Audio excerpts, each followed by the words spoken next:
Hello, everybody, and welcome to a fully prepared book club. A fully prepared. I am massively prepared in that I actually am like a couple chapters ahead now. So, and my brain is I don't know, like it's in all chapters at once. So, and I've built a castle. And we're going to talk about castles later today. Um, I still have to figure out my intention. I can tell you guys that I have been dealing with a lot of connections. I've been doing Genesis 1, which Christopher has so nicely commented on. Um, Commentary on my YouTube channel and the Genesis 1 commentary is allowing me to have a firm foundation to approach all the other things in the Bible because like things starting to make sense from there. Um, Also, it has me disagreeing or at least being frustrated with some of Matthieu's stuff. I don't know if we're gonna get there, but the good part is a lot of stuff opens up, so we can just focus on that aspect instead of focusing on the disagreements. So yeah, I'll be focusing on getting myself an intention, and I will pass the stick to Mark. You're passing the stick to me. Oh, that was not expected. Oh, good. We got Danny here too. That's excellent. Look, my intention, as always, is to draw in as much pattern stuff as I can find that you guys might be missing, and help you through this whole process. I mean, we've been struggling through. I didn't think the day would come, but that day is here. Getting through this one chapter, which couldn't manage in the last 2 hours session, and it's understandable as to why. So yeah, I was outside earlier today doing some work in the yard, and well, mostly in the shed, and so hopefully that'll like spur the where do these patterns show up, elsewhere. So yeah, I mean the same old intent, different chapter. Hopefully we'll finish this one up, and I'm glad we skipped last week because I was still recovering from the 17,000 illnesses I've had in a row. Christopher, why don't you bring some sanity to this for us? I'm still doing having being becoming established here. So that's been trying to observe more and more how things are established and ought to be established, and listening to a few videos Mark's done, his signaling one last night and how it pairs with the museum video earlier, and that's what I'm thinking about here. So Danny? Yeah, so I found the Bible symbolism to be very weird in chapter 65 on sickness. Spent quite a bit of time just trying to understand. I just found just pretty incomprehensible. But even if I just sort of grant, Matthieu Pageau, if I just take all of all of what he says, even if I grant all that, I was still just meditating on the so what aspect of the concept of sickness generally. Mark mentioned 17,000 illnesses. Like, there's a lot of ways. Like, I pulled an all-nighter last night, for example, and like crashed super hard, right? There's a lot of ways of different forms of sickness, in the same way in which we talked about, like, your diet's not just what you eat, right? I mean, many of which, maybe are just unacknowledged. But even if you consider the most common things like anxiety, depression, ADHD, for example, like these are forms of sickness that are not disease, right? And like if you think of, at the physical level of dopamine or serotonin being messed up from watching TV or just the way in which we live. If you ask the question, what do you mean by disease, you can go a lot of different directions. So I mean, I'm just meditating on that concept, but really struggling with trying to understand what's the spiritual significance of this Bible stuff. I mean, we can kind of riff on sickness all day long, but I'm just missing. I guess I'm missing the spiritual aspect of the text. So I guess I'm seeking for that, and I guess it's the state I'm in, at the angle at which I'm looking at this from. So I'll leave it at that. It's not really an intention. I guess I'm getting a grip. I'm an exemplar of what's the word? Tizah. That's what the word is. I'm an exemplar of Tizah. I'll leave it at that. I have to recommend last night's live stream on Navigating Patterns. So because I pulled all nighter, dude, I literally listened to like 12 hours of you talking. And cleaned my entire house. I meal prepped and cleaned the whole. So, like, I was hallucinating. Well, I mean, again, there were like things where I couldn't tell. There's so many thoughts. I mean, we're talking about visions. Again, this is kind of getting into some of my notes here. But I mean, there are things in which I can't tell the difference between reality versus dream. So one of the points that is made is, or one of the objections that I have is, why is the conscious state not or less real than, or more real than the dream state? Like in the dream state, I regularly get insights about situations, given information.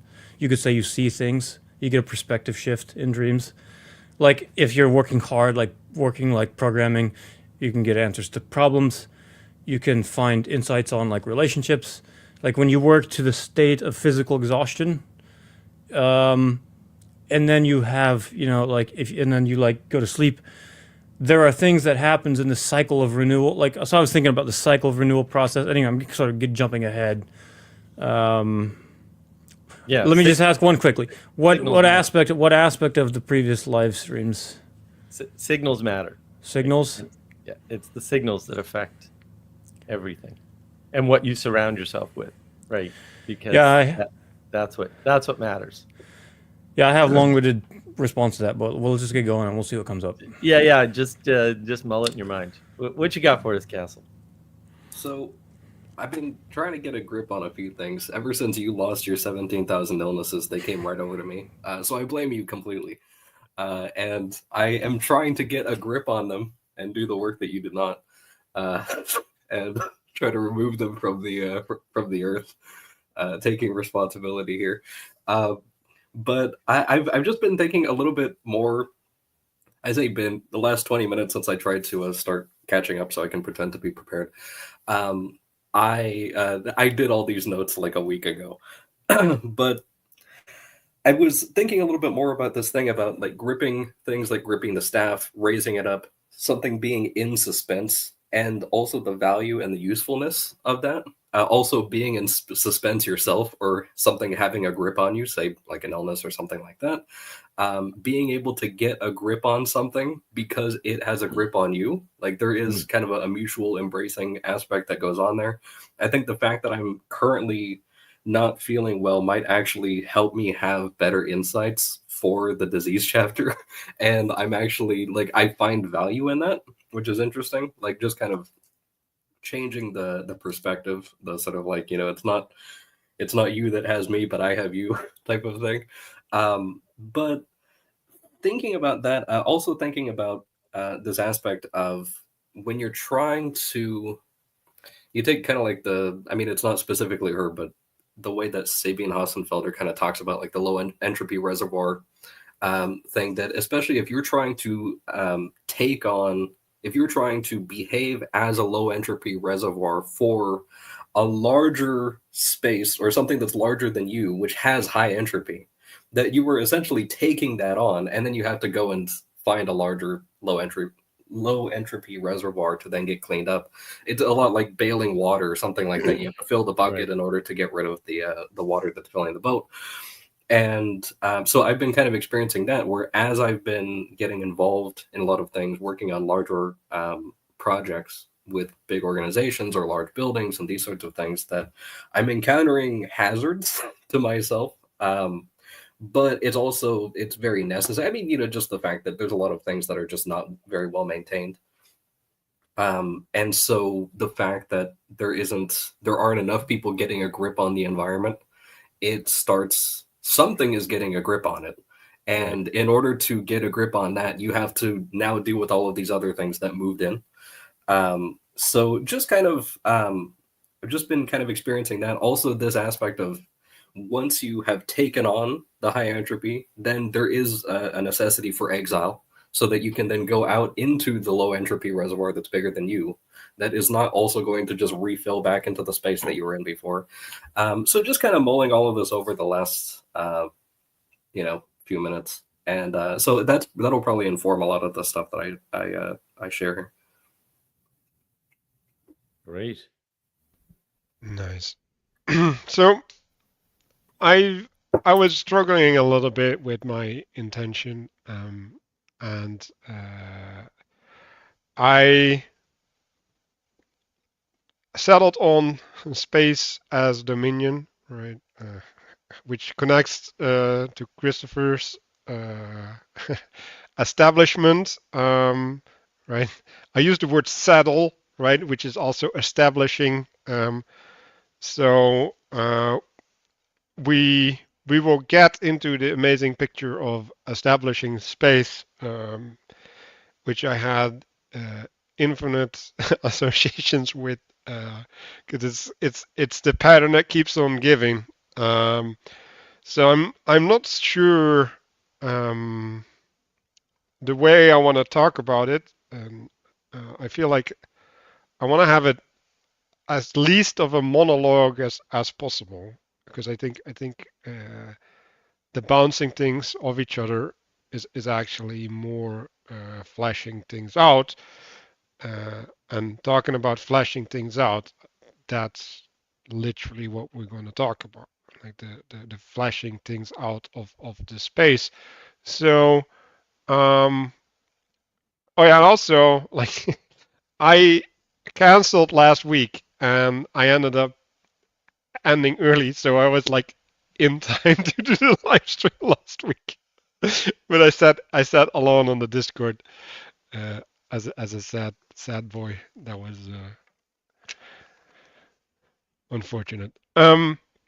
Anyway, we were talking about seizing the land, right? And about the three phases. Okay, so it's interesting. If he's putting them sequentially, he's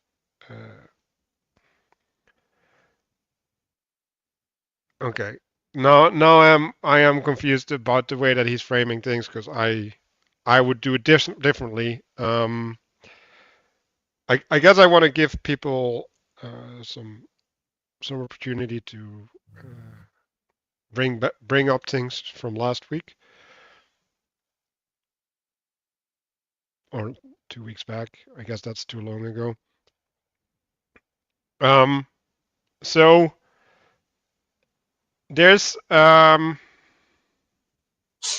like, I want to point at Genesis, where in day one there's light, right? So that's like a shining onto a space, right? Like it's putting a light onto something. Then we're getting to day two. That's the separation of the waters, where there's a domain or something under the light that is allowed to house something, right? Hold something.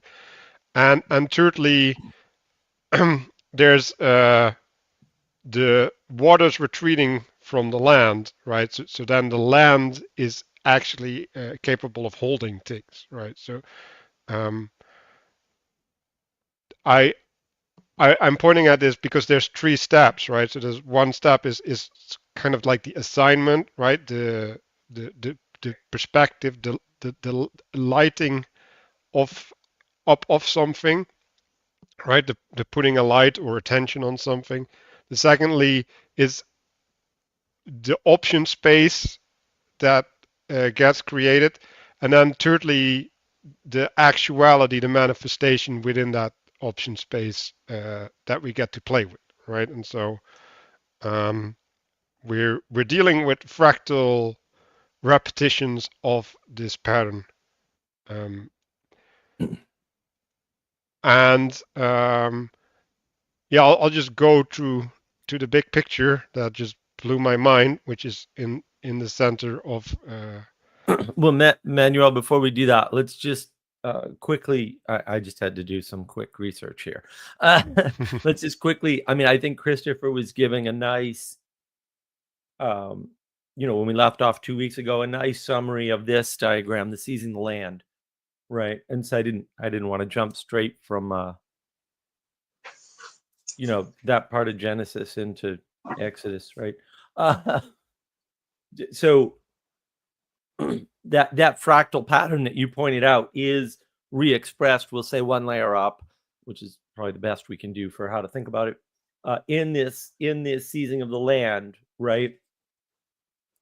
And I think it's worth noticing that establishing space is not building, it's removal of water, right? And I know, I think we covered this before, but I wanted to cover it again, maybe even from a different perspective, right? And the lead home is bring out of exile, right? And then support space is resist time, right? And so space is the thing that's fighting, or to support space is to fight the entropy at some layer. There's lots of ways to do that, right? First is you can stack bricks on top of each other, and then they're less entropic, right? Before that, you can make the bricks, right? Whether they're mud brick or they're fired clay or whatever, right? And so this idea of remove waters, bring out of exile, and resist time is super important, I think, to the diagram that's coming up. And then the balancing of the highs and lows of the change, right? And I don't actually like the word balance because it generally implies two things, right? And I understand why we need to use that. So fair enough if that's the best you can do mentally. No shade on you, but it's because we tend to think of balancing as a point, and points mathematically don't exist, by the way. That's always worth thinking about. We don't think of balance as a process. All balancing is a process because time, the effects of time are real. And so when you think about it that way, I think it helps, because this is all going to help in that final diagram, I think. It helps you to understand the balance is a type of work, right? An actual type of effort in the world, independent of you. That's work. Thought is not effort independent of you. It's not work. Sorry. I know everybody hates that. Also uses up more energy than anything else you do, but life is tricky, huh? So when you think about we're resisting time by supporting space, right? Those are roughly the same thing. And these cosmic pillars that are balancing out these highs and lows. You're not doing away with highs and lows. It doesn't say you're making the highs less high and the lows less low. It doesn't even say that. So that's still on the table. It just says you're balancing them out. Right. In other words, you don't want to be too high all the time, and you don't want to be too low all the time. And that, to me, is what's important, right? It's that process of the balancing. And then the question would be, well, what pattern or patterns are ideal if you buy into this? Which, I mean, you're reading the book. You should be buying into it, right? If you buy into this, what pattern or patterns help you to do this, right? To do this balancing of the highs and lows. And yeah, I think that with that, I mean, unless other people probably have better things to add, we can, I'm done. We could move to the diagram from my perspective, but I don't know how much more stuff we actually want to go over. If anybody missed anything from 2 weeks ago that they wanted to exemplify or point out. I just want to mention one quick thing, just with respect of the natural cycle being artificially fixed by a pillar. There on the on that last paragraph, that he says, this is an example of halting time, and just a couple of little practical examples, I guess, that people might encounter a lot. I was thinking about like a bicycle, that you've got this thing that doesn't really balance on its own. You can have a kickstand to keep it up, but within the process of keeping those things moving, you need the mediator as the sort of pillar that's sitting on these cycles, that is kind of doing the process of balancing. You can't just stay completely straight, otherwise you'll fall over or something like that. So I just wanted to mention that. And then in the footnote of this page, that there's the bit about Joshua defeating his enemies by extending a spear.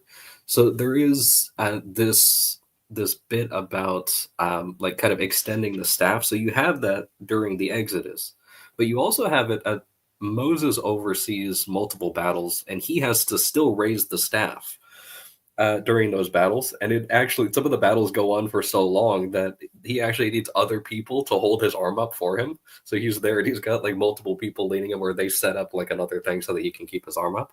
And if he's not able to do it, the Israelites actually stop doing well in battle. And so you take that and then add to the bit about Joshua defeating his enemies, that in that battle he just has a spear pointed at the city, and it's in that entire time it actually winds up just everyone actually runs out of it. Like they come out to fight him essentially, and then his own guys go in there and just completely destroy the thing. But he keeps that focus completely on them, 100%, like suspended in the air. And so you're saying here, that Joshua is bidding God to halt time, and then when the remaining guys are captured, they are hanged on trees as well. So there's a little bit of this kind of motion going on over and over again during those battle scenes. Yeah, I guess I want to go along Mark's framing with the three things. It's like, because my mind went into hope, right? So in order to remove the waters, you need to kind of hope into the darkness, right? To allow something to come forth, right? So when you're hoping, you're, well, Daniel was talking about dreaming, right? Like it's like in some sort of dreamy state about what could be possible, right? Like it's like a touching of the water or something, and feeling if you can get hold on to something, right? And then the leading home, right? Like when you hold on to something, right? Like you need to work towards it, right? And I would uh, connect it to faith, right? So when you catch a fish in in the sea, right?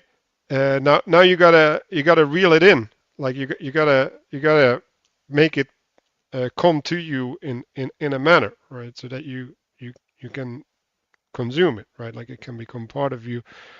And then love, I would connect them to maintenance, right? So when we have this fish, right? Like that fish requires certain things, right? So uh, or when we have settled, like we need to honor our place and upkeep it, right? Like resist the influences of time while at the same time beautifying it, right? So I would connect the virtue of love to that, right? So that kind of sets the three heavenly virtues on this map, and I think that's pretty solid, actually.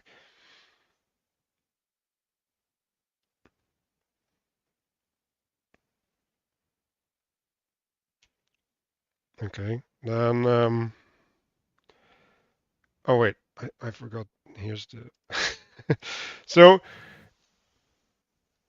um yeah, well, the spear is also a point, right? So it's focusing attention.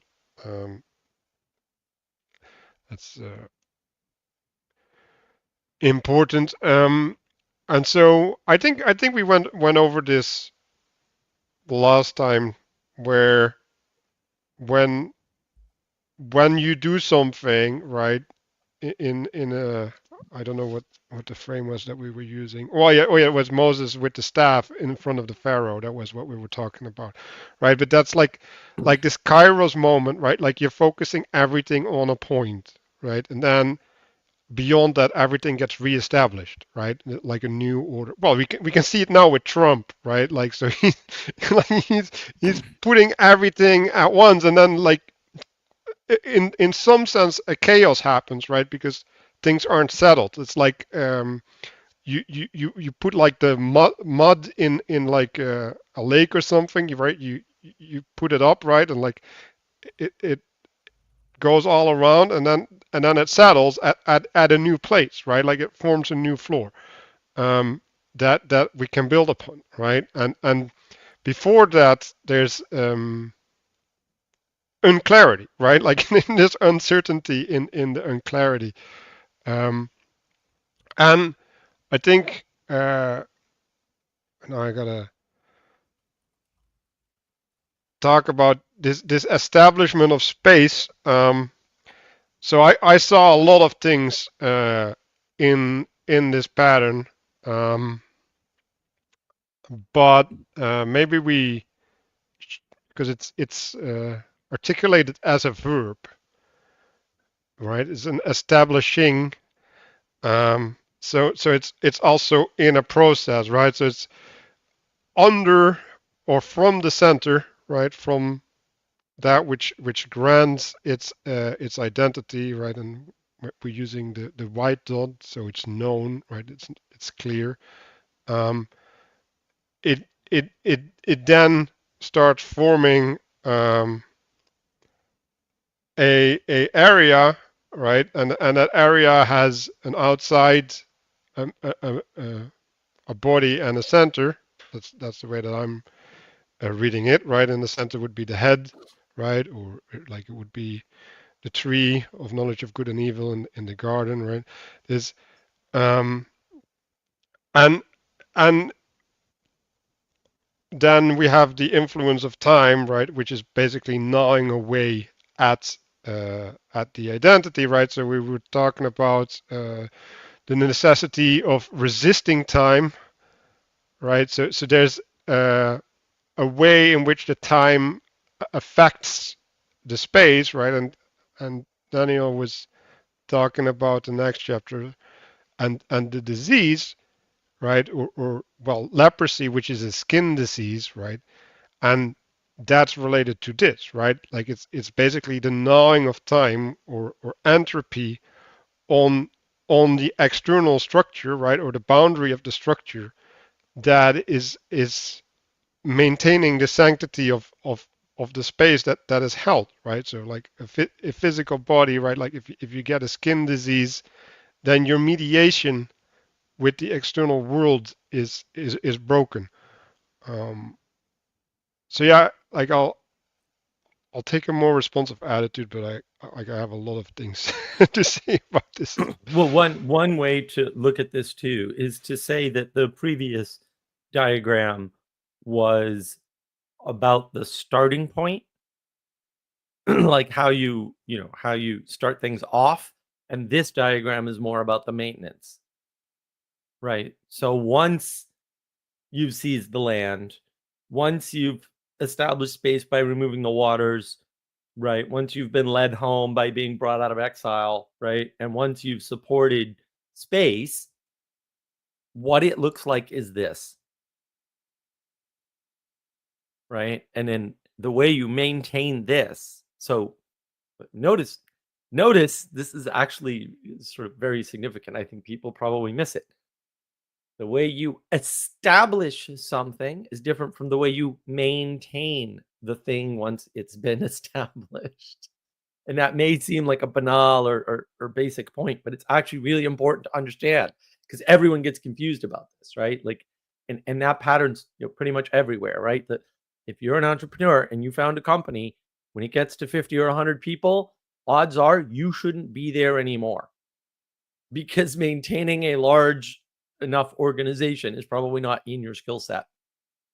And an extremely small number of successful entrepreneurs, which is already a small number, by the way, I'm talking about really small numbers, can make the transition, but almost none of them can, right? And that's because building something requires a completely different set of skills than maintaining it. And so, and you can see that pattern actually anywhere, right? And it also has broad implications for hierarchy and maintaining levels of hierarchy, right? Not understanding things below you on purpose, because maybe it's different sets of skills are super are super specific and can't be transported from one layer to another, right? And everyone's got their cognitive limits. And so when you look at it, I think it's useful to think of it that way, right? The establishment versus the maintenance. Yeah, and I think the analogy that we might want to start working with is a tent, right? Like a really simple one where you have one pole in the center, right? So the center is holding up the tent. Then you have the space of the tent in which things can happen, right? Which would be like the second area. And the third area would be the boundary, right? The tarp of the tent, right? Where it's mediating between the outside and the inside, right? So it would keep out rain, it would keep out sun, right? But then, like if you've ever been in a tent, right? Like rain gets transformed into sound, and the sun still lights the inside. It's just not lighting it as the sun, but it's lighting it as the lit up tarp, which is actually what happens in Genesis day 4, where the lights on the second heaven get established, right? So there's a in the established space, like because you put up the tent, right? Like you have to lift up the tarp, right? You have to settle the stick that holds everything up, right? Then you have to decorate the insides of the tent, right? So having that setup period is, like Mark says, completely different than inhabiting and living or sleeping in the tent, right? Because now you're using the space, right? You need to keep out the dirt, right? You need to keep it the externals clean. You need to keep it fat or whatever, so that the moisture doesn't get in. All of these aspects, right? That require you to think different, right? Priorities are different, and threats are different, right?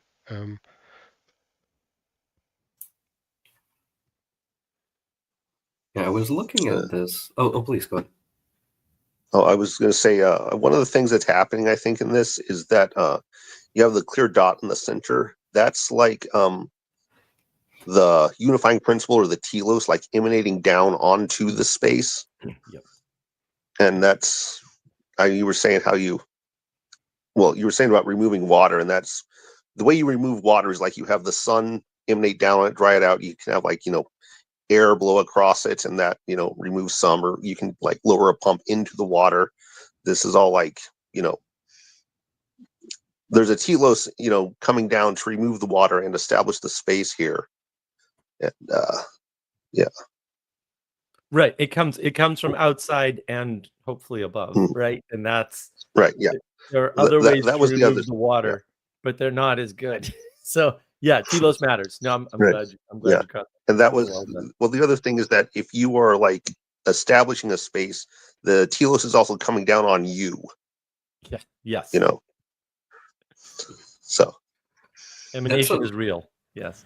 Yeah. Something that I Go ahead. something that I was kind of hoping, or I'm not sure if this will come up later in the book. Actually, I don't remember. But one thing that I was, and maybe it would make this a little too busy, but I was slightly aggrieved that the as in the previous diagram, the way that he often uses the dark arrow, and then he uses the light arrow, and there's kind of that reciprocal movement going on there.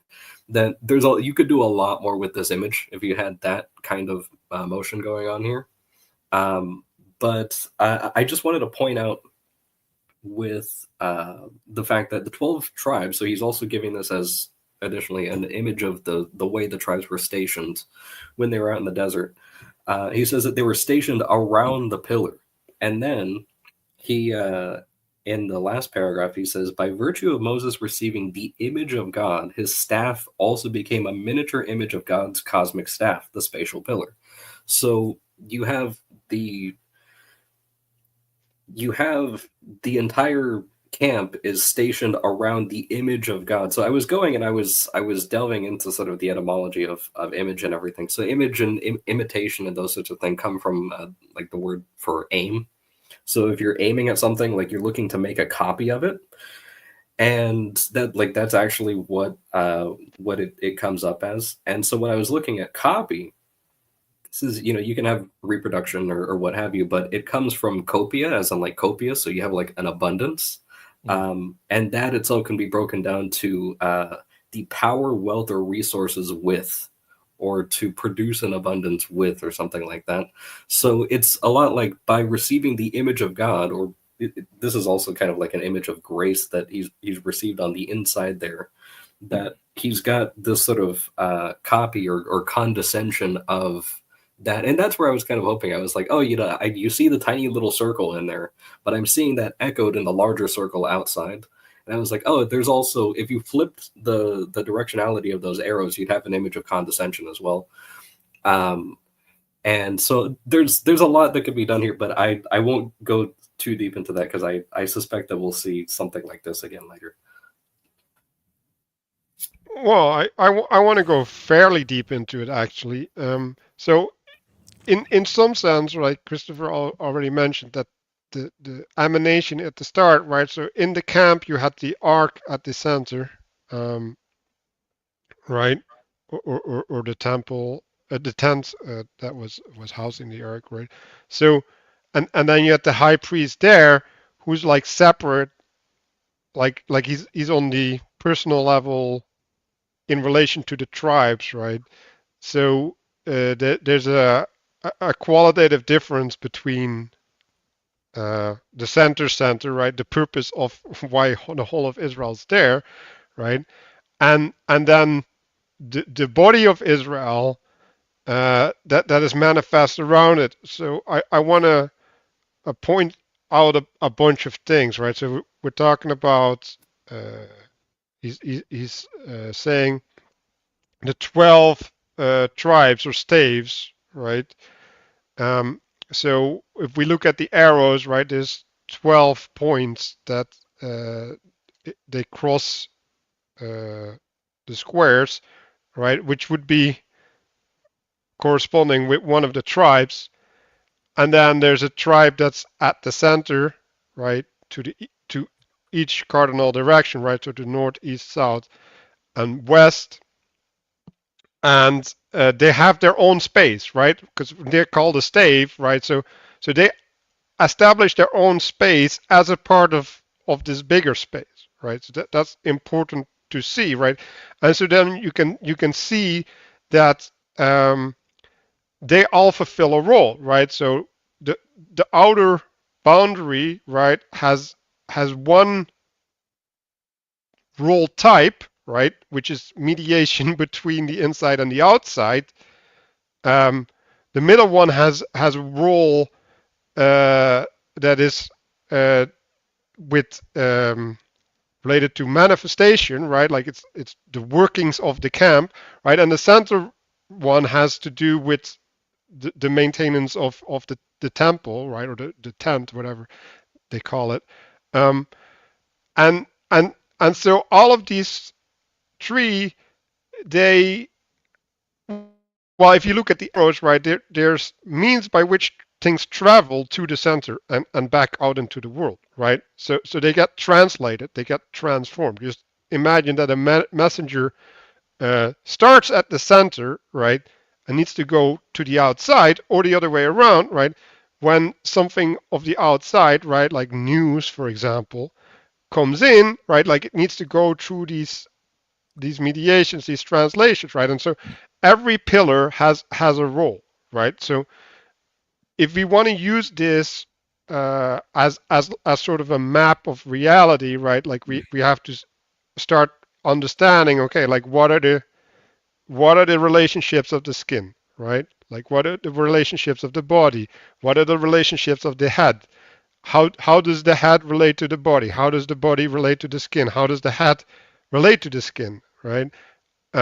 What's the role of the skin, right? And then you have the four directions, right? So the four directions are related to the north, which is heaven, and the south, which is earth, and then you have the east, which is the seed, right? The thing where things start, right? Where the sun comes up, and then you have the west, where it's related to fulfillment, right? Like the finishing of things, right? So you could say the start and the finish.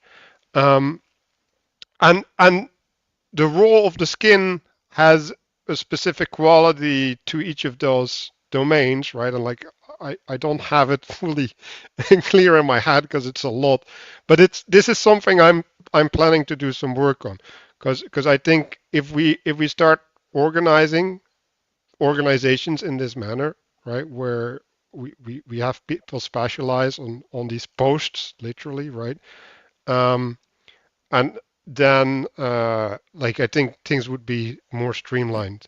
Um, Yeah, certainly the old corporate structure was exactly that, right? You had 5 parts. You had a CEO at the top and you had 4 specialties beneath. And those corporations lasted a lot longer than modern corporations. And I know everybody says we can't go back. Well, we sure as hell better, because we've made some wrong turns since then. That's only one of a zillion or so examples that I know of. I also wanted to point out one thing, because I think I can demonstrate it sufficiently. If you pay attention to the diagram not as somebody looking at it from above looking down below, but somebody in the diagram at a particular ordinal location, like east. If you were facing the pillar, there's only one, it's in the center. You would be facing in a particular direction, west. Another person, if they were, say, at the north, would not be facing in the same direction. The reason why I point all this out is because direction doesn't work. Right? And people say stupid things, like Sam Harris says, well, we can know the most evil, which is already wrong, but let's just say that he wasn't wrong about that even though he's almost certainly wrong about that, because he can't do it, and I've never met anybody who can. Right? Going in the opposite direction doesn't make any sense and wouldn't work. Right? It makes a lot of presumptions about how many dimensions the world has, where you're standing, and what your options for directionality are. And in a 3-dimensional set, direction doesn't do anything for you, right? It may be required, but it's not sufficient, right? It's necessary, but insufficient. And so when people start talking about direction, you better make sure that they've given you enough framework that direction is all you need, right? In addition to the framework that either they've given you previously or you already had. And that's just a little trick for finding people like Sam Harris who are enchanting you with bullshit, basically total garbage. So remember to read this in particular as though not just to see the whole picture, because your job is not to see the whole picture, because to see the whole picture the way we're seeing it here is an almost godlike view. And you don't have that when you live. Like, I don't have that. I don't even think Christopher has that, right? And so, the perspective you have is one of those cardinal locations, right? And then the pillar, which should be what you're paying attention to, and you're still affected by the time snake, right? You're not getting around that, but you have to maintain the structure. You can't say, "Oh, this structure got corrupt, so I'm going to tear it down." That's not a good plan, right? So you got one bad apple in the army. You don't disband the army. That doesn't make any sense. And so hopefully you can see, without me getting overt about it, how this would connect to everything going on right this minute. So I just wanted to point that out, because I think it's super important, because people can get tied up in the knowing of the thing rather than the where am I in this and what does that mean to my life, which is putting yourself somewhere on that diagram and not just looking at it the way we're looking at it, we'll say. So I just had a lot of I mean, okay, I have one is a what's the word, like a image or an image for this diagram, and the second is maybe a more practical application of it is on the three things that we mentioned is the establishment, the maintenance, and the boundary of these three themes. I think are really missing in a lot of our thinking these days. And like what Mark has said before, an object isn't one thing. So when I look at the circle around the outside as the effects of time, I think of like erosion. And it first erodes the outside boundary until you hit certain inflection points at different levels of scale. If it rains long enough and hard enough on your tent, let's say you're on a hill, then as the problems accumulate to the point where they hit certain levels of scale, where the game changes and layers 2 and 1 change. So your establishment and maintenance position is now, instead of a tent, now you're sliding down the hill. Your tent's no longer a tent. It's now a vehicle or a bowling ball that's going to hit your friends. It could be neutral, like you could be hostile. So your map of reality or the roles will be different. So that was one image that I have of erosion, eroding the boundary, but more practically, there's a book called A Purpose and Desire that I read. In biology, there's one of the points it made is there's a lot of words that are self-referential that like in my always raise red flags, like natural selection, equilibrium, homeostasis. These things are defined in and of themselves, and oftentimes you'll see all kinds of what's not like Jesus smuggling, but like I don't know, some kind of evolutionary propaganda smuggling. Telos smuggling. Yeah, telos smuggling. Okay, Yeah, you see all kinds of smuggling. like insane telos smuggling in science, where like an example in the book would be like there's a image of two rocks that were balanced on top of each other, and they'd say, okay, here's an example of a system that's in homeostasis. So again, this is a pit like if you're looking at this diagram, it's like okay, everything's cool, but then as it rains, the center, the point of over hundreds of years, this is like some famous rock in South America or something like that, big and heavy. It eroded, and then the rocks fell off, and it broke into a bunch of pieces, and now you have lots of pebbles scattered on the ground. So the question is the system now in homeostasis? And the answer is yes, right? According to a different set of criteria, etc. for everything else. Population of deer, population of wolves. So like, this is, in my opinion, a simple model, but like, anyway, I could maybe add a little bit more, but the rain and erosion is kind of what came to mind on that time circle, and then some of those other applications. And that, I think, brings up, again, the establishment, the maintenance, and the boundaries of things as aspects. Like that's why I really like this diagram. I think this diagram is a really dense and powerful tool for thinking about. You could place any object or many things at the center of this, and it's a very good tool for thinking. Yeah, and I want to point out homeostasis in science is a trick word. It's literally a trick word. What it means is it ain't moving. That's what it means. That's all it means, right? And the rocks is a great example of how complexity collapses quickly. Rocks are balanced. There's no reason to think that they're not going to stay balanced forever. The reason why is because any number of things could happen, all of which could have already happened but didn't, to cause that. And so you discount it. You go, well, obviously the wind isn't strong enough to blow them over because it hasn't happened.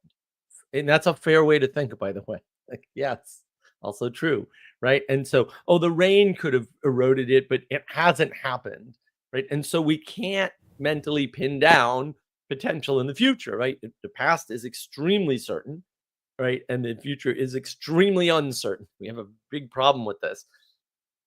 All homeostasis means is that after the complexity collapse occurred, which happened very quickly, one rock fell and then bang, there's a bunch of pieces and we're right back to homeostasis.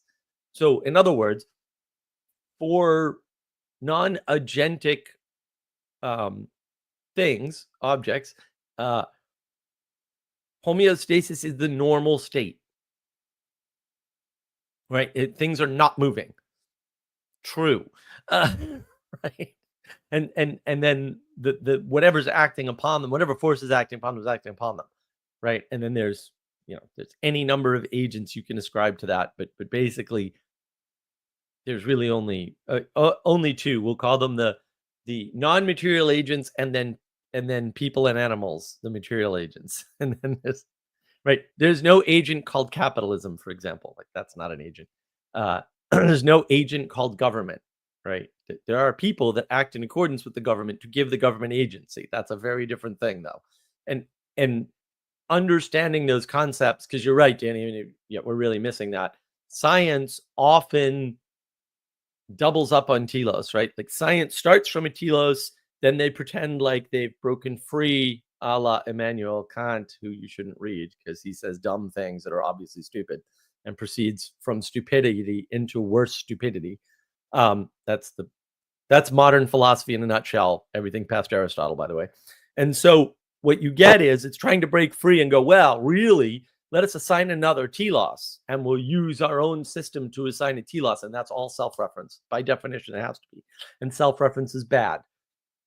So whenever you hear that, to your point, like just run away. They're not, and nothing's being said, right?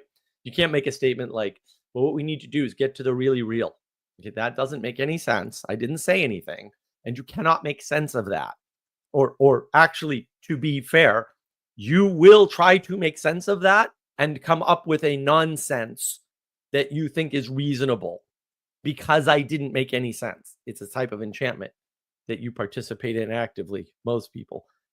And so the reason why this diagram is important is because it shows you the structure that needs to be maintained in order for square space, right, to be to hold against the cyclical time. And yet water erosion, wind erosion, sandblast something, right? I mean, this is why I highly recommend archery and sailing, both of which I've done, and it's a lot of sailing.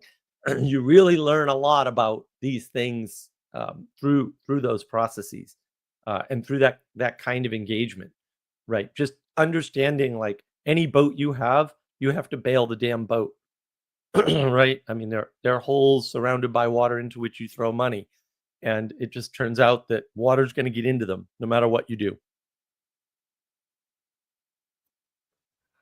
So I want to add, because I just wanted to add an additional thing, a little bit about the roundness, and just kind of call back to some of the previous chapters that we've had, where you have the cyclical time, but you also have the fact that the roundness is also completeness. And you also have the fact that at the very center of all those squares is yet another round thing. So you have self-similar practicality happening. It's happening also within a set of layers of the next. So we have the alternating squares and circles. So you got the self-similar practicality of the squares, and then you have like multiple layers going in. And then you have, because we could look at this as a mountain, but we could also look at it as the verticality is sort of implicit, but the way the tents are arranged could actually be on a flat patch of land or something like that. They were moving a lot, so you could get both. But thinking about that bit about you have the completeness of the camp, because also remember that they had the tribes, but then they also had people who were traveling with them. So you had foreigners that they were not part of the official tribes or anything, but they were making sacrifice, and they were praying, and they were contributing on the outside. And I want to.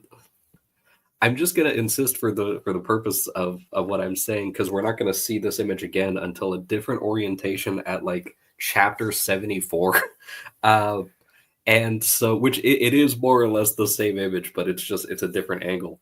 And I want to kind of point out that it really is useful to imagine, like with the other diagrams, that if you had arrows going in and out or up and down, however you're looking at this diagram, because you also have the fact that yes, you have the leadership and the spirit. If you do imagine this again as a pyramid or a hierarchy, you have the spirit and the leadership hierarchy kind of going down and out to the rest of the people. You got the warriors and you got the worker guys on the outside and everything. But then also you have the fact that people are bringing in sacrifice, and they need materials to maintain the inside of the camp. So you need to have people who are providing the gold and the food and the incense and all of these different things, which is going to be coming from outside the camp as well. So I wanted to point that out, and I wanted to point out also, because of the sort of self-similar practicality going on here, that you have a copy essentially at the very center You could imagine, that the way that we had previous diagrams where you have the little magnifying glass and it's just the same image over and over again, that you could have that just as easily at that center little circle showing exactly an image like this. And I just wanted to kind of go ahead. I want to add a little bit to it, because I don't think it's only at the center circle. I think it's at every crossing of the arrow and the boundary, right? Yes, so I'm working to that. Yeah. Okay. So, what I was going to just kind of, and you probably have an angle that I don't have yet, but that you have kind of a final cause thing going on here. So again, if you imagine the arrow is kind of going in and out, you have this thing of, you have the aim or the copy or the image, as all those words are very closely related, or the seed, if you will, at the very center. Even thinking about like a fruit with its seed on the inside or something like that. Fountain. Yeah.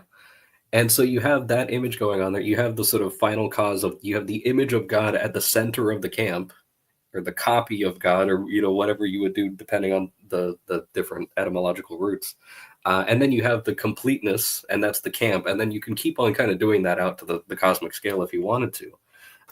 But you also get if you do have the movement and as you said, the crossing over of the arrows over those different layers, you're also getting a third thing there. So that interaction between the inside and the outside, you are getting yet another thing, which is proceeding from the inside and from the outside. So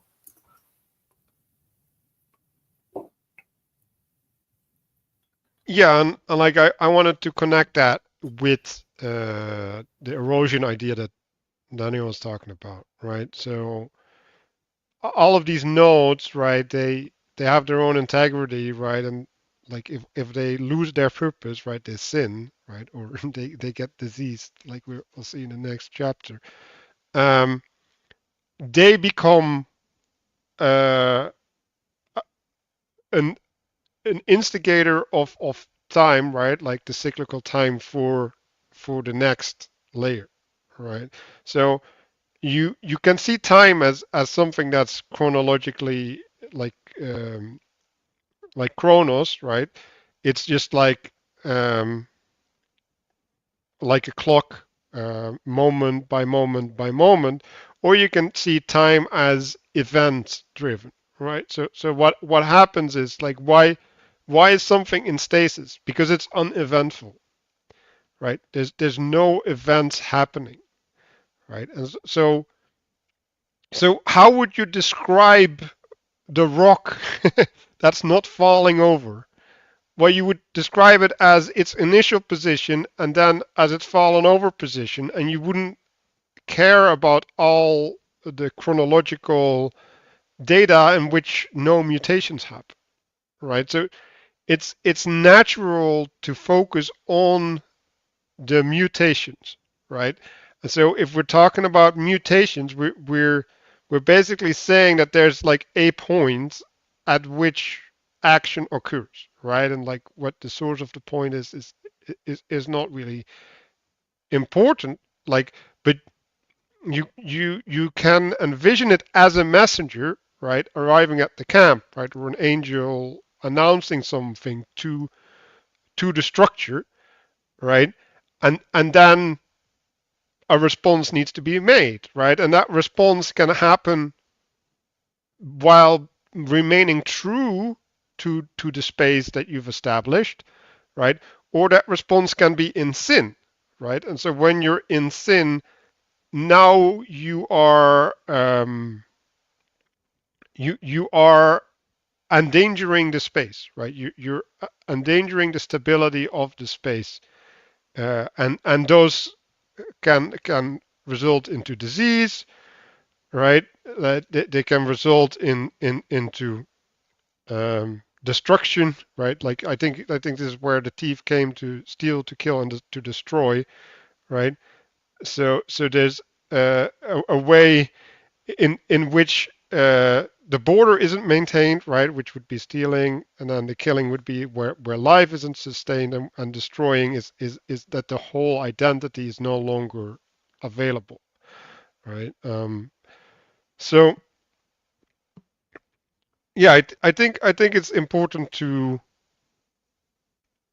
have these things in the back of your mind, like these framings in the back of your mind when you're reading the Bible, right? Because like I think most things can actually map onto these aspects, right? And then you can see the way that things affect other things at what level and what the implications are, and that affords you understanding of your own life.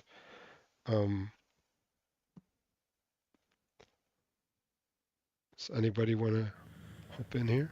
Well, when Castle said warriors, I immediately thought of a microcosm of a city. And if you spent like a year reading the Republic, then anytime you hear the word city for the rest of your life, it's impossible to not think of like 100 different dimensions.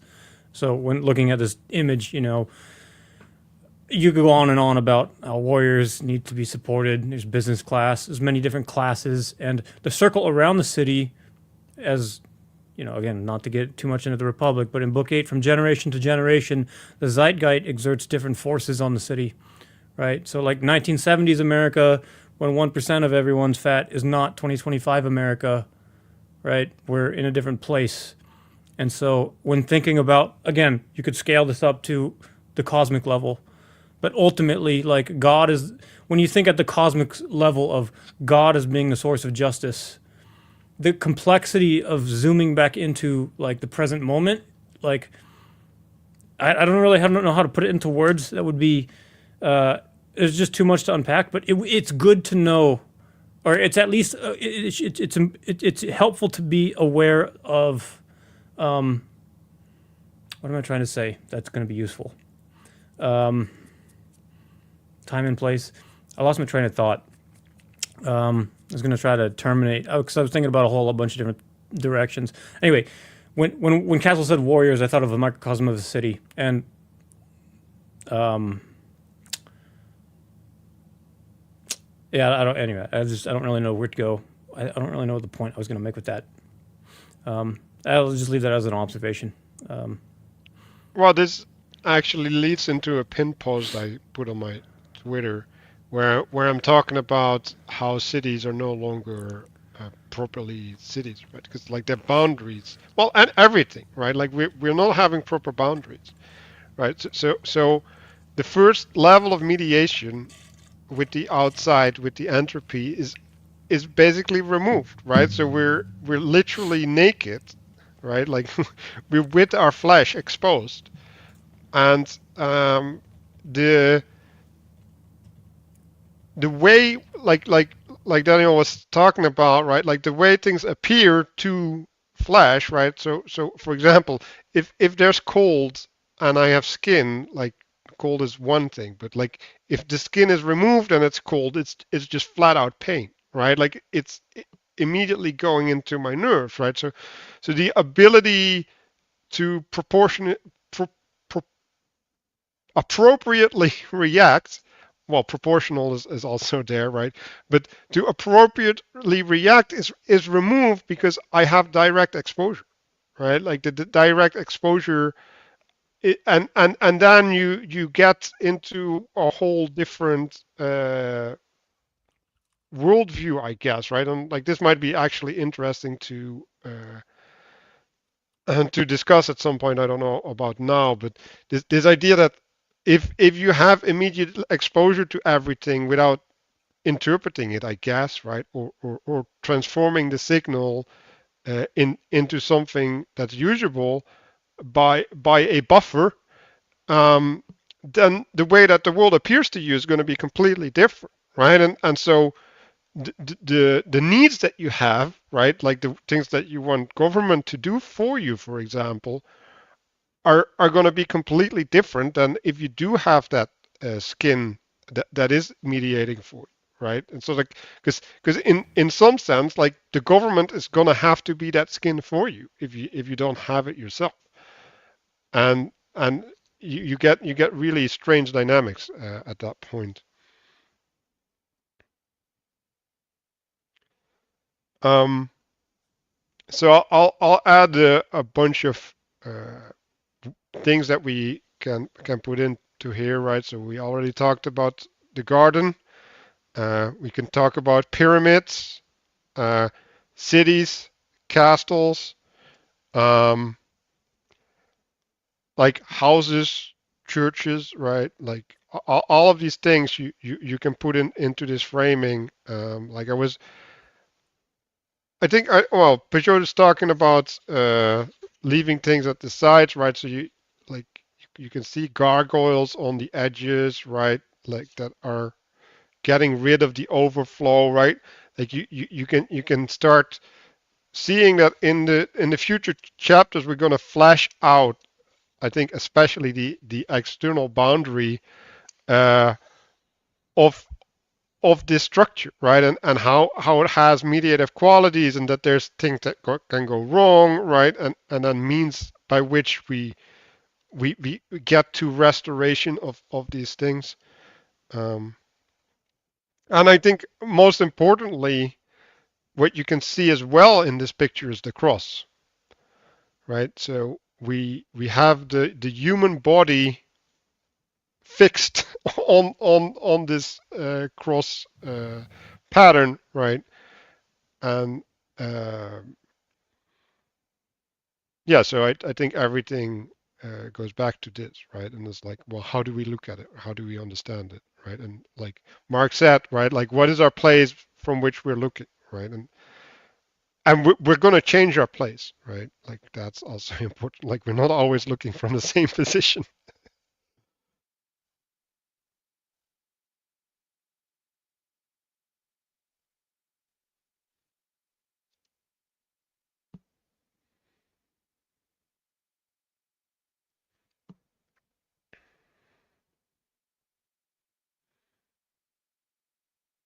Are we good? Can we make it to the next chapter? Yeah, I'm okay with leaving this picture, but I had some more comments about. I don't know if we went through this right, but the pillar of fire that Moses was leading the Israelites, right? Um, so the pillar is directing, but it's also giving light. It's a source of light. We kind of touched on that a little bit, right? And then a cloud is a heavenly covering, right? So that's in some sort a skin, right? By shadowing from the sun, right? It's also a vehicle, a means of movement for the Israelites.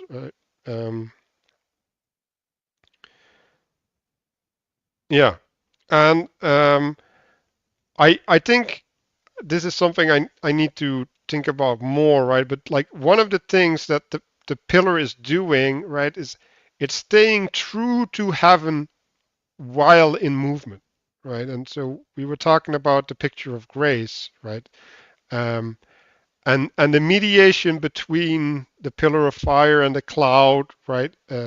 Resting when the cloud settles, like there's a way in which that movement, right, like the alternation between these modalities, can be done correctly, right? Because it states like the Israelites were waiting, right? So there's like a signal or a kairos moment that is from the cloud or the pillar that is telling them what the next step is. And so I I think when we're looking at, well, like it's not so much the establishment of space. Let me get back. So this was moving, leading home, bringing out of exile. It's more that moving quality, right? Like there's two things, right? Like there's the recharging, right, or the resting, and the taking action, right? And like we should wait until we can put action in the right direction, right? And we should also rest when we're told to rest, and doing that appropriately is the dance that leads us out of exile and brings us at a place where we can settle.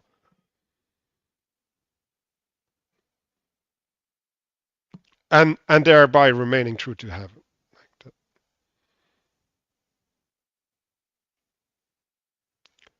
Oh yeah, and one last thing I wanted to say about the graph, right?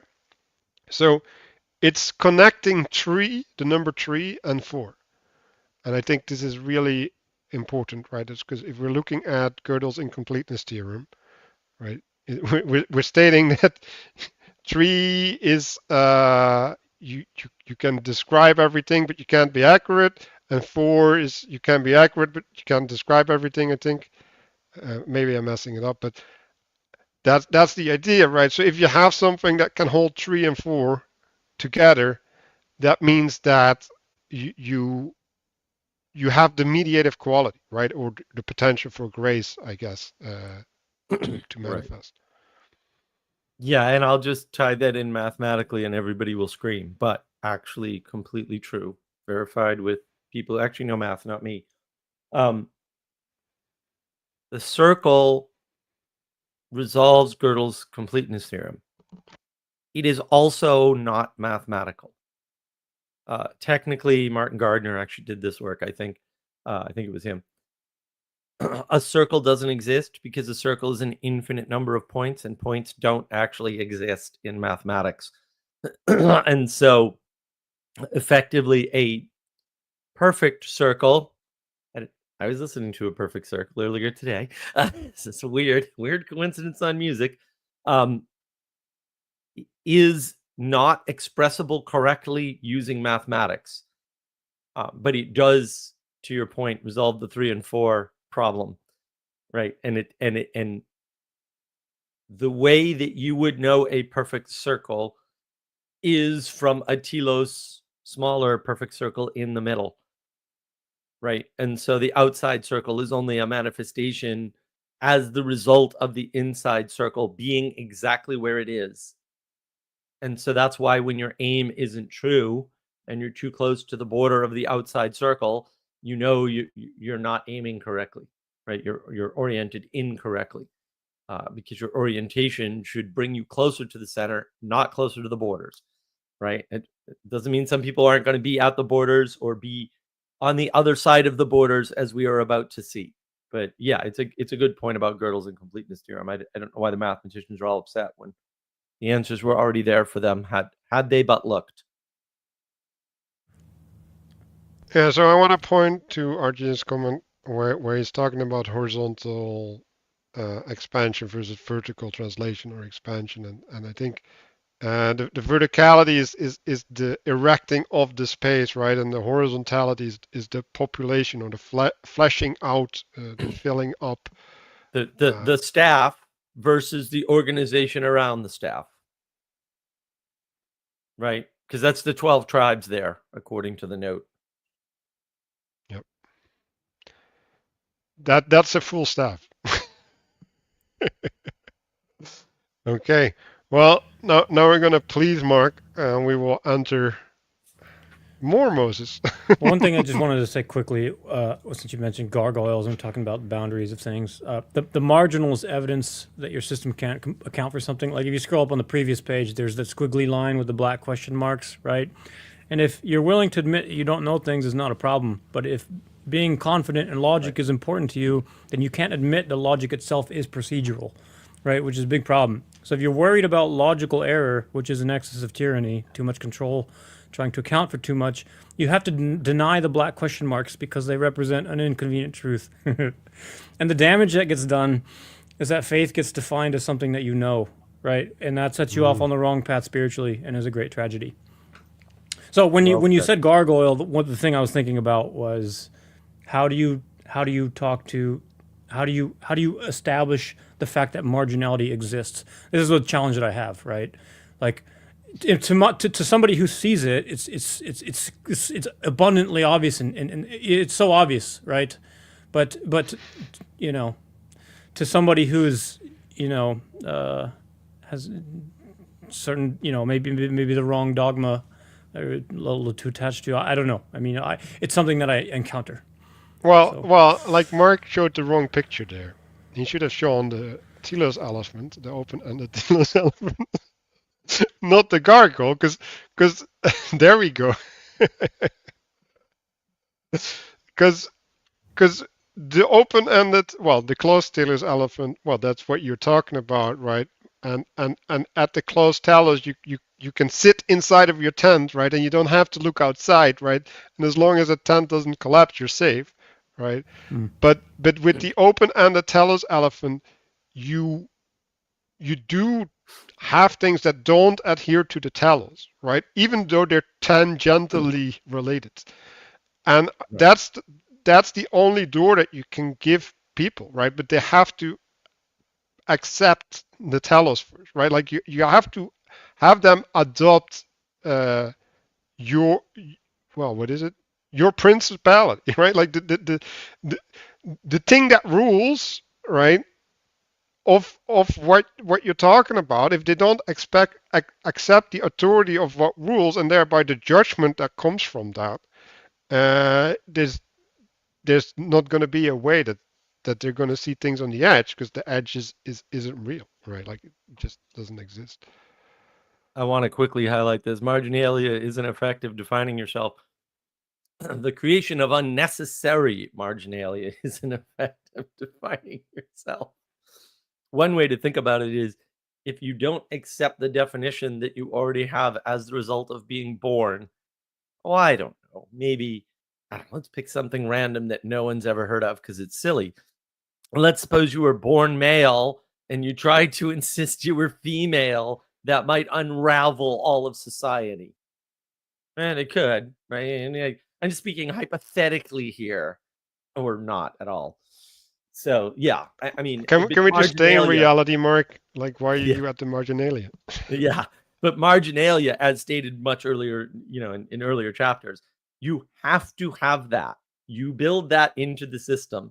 You leave a little bit at the edges of the field unharvested. You leave a fringe on the garments, right? On purpose, right? Because it has to be accounted for correctly. It just doesn't have to be accounted for systematically or procedurally, to Danny's earlier excellent point. Okay. So we can start out with Moses's second sign, I think. So this is the authority, or I guess the participation with God that was supposed to prove that he was sent by God. And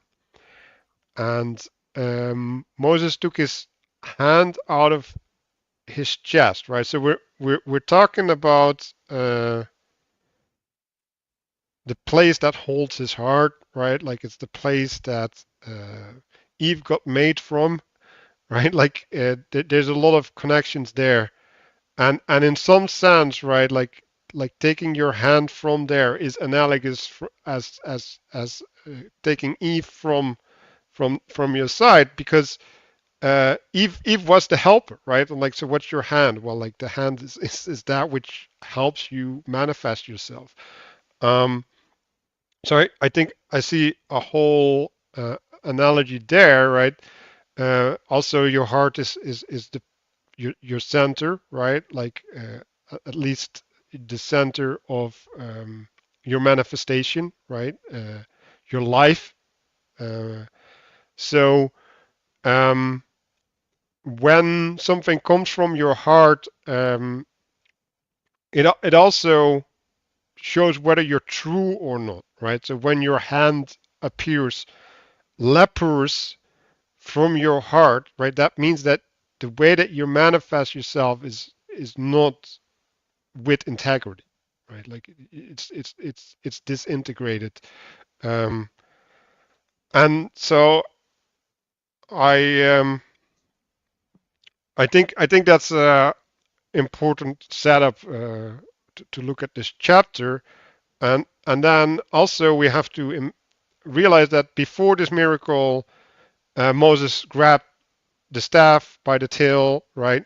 So that was a movement of his hand, right? So we're also moving in a fractal manner, where you're getting from the thing in the world, right, and having grip on the thing in the world, right, it's having grip on the thing that you're having grip with.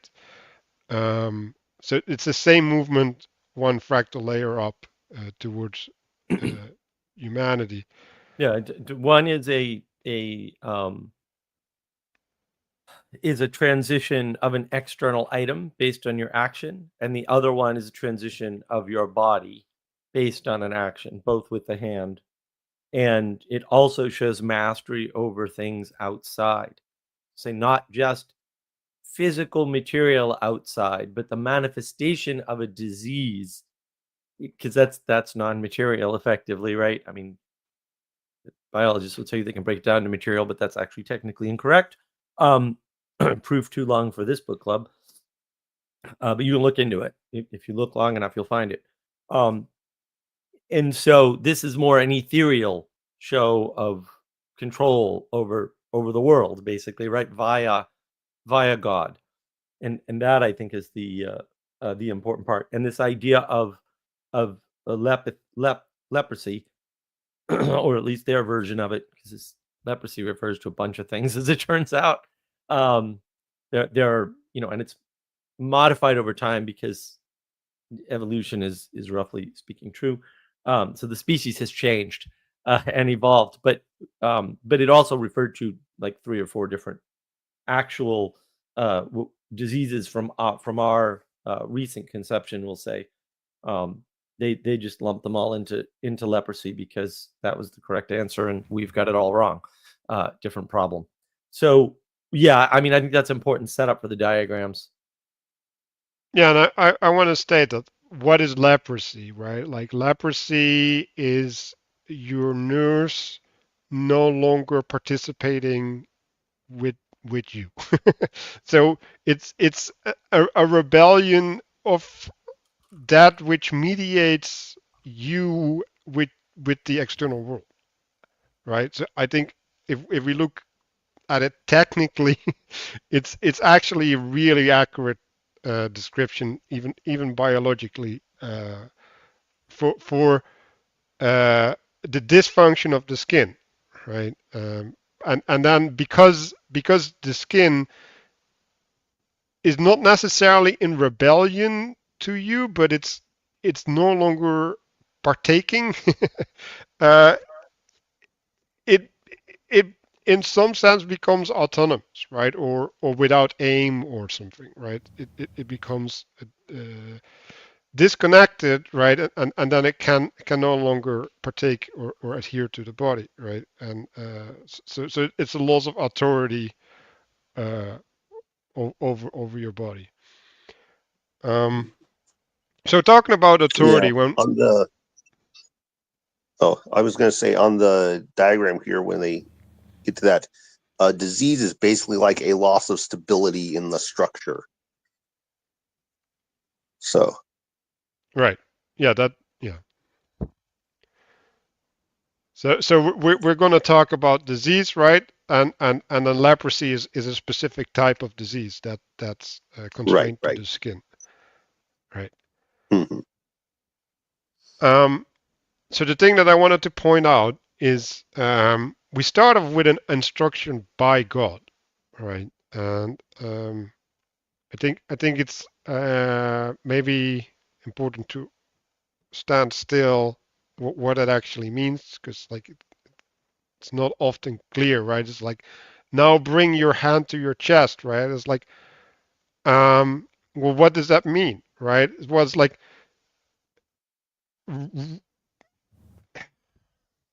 it's it's like taking a moment of silence, right? Having communion between your heart and your hand, right? But it's also pointing you, right, your attention. It's shedding light upon the relationship between your hand and your chest, right? And then you might realize the sin, right, as a consequence of looking at the relationship between your heart and your hand, and you see, oh, my hand isn't acting out what my heart wants, right? Well, that is your hand being leprous, right? Like that's literally what you're seeing. Oh, my hand is not partaking in my heart's will, my heart's desire. That's the right word. So God's direction is revealing something about the nature of the hand, right? And it's connected to the loss of agency, right? Like, and then the second instruction goes, right? It's like, okay, you have lost agency, return it, and now a blessing happens, and the agency returns, right? So there's I don't know, like I don't know what happened in between, but uh, it is as a consequence of trust in God or something that this connection gets restored or healed. That's maybe a better word.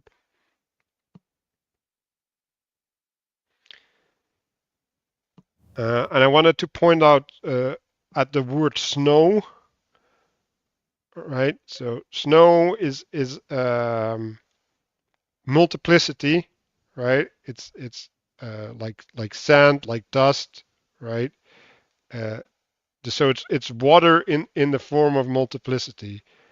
So if it looks like snow, it's like a flooding of the hand, right? Like that's basically what the snow is representing there.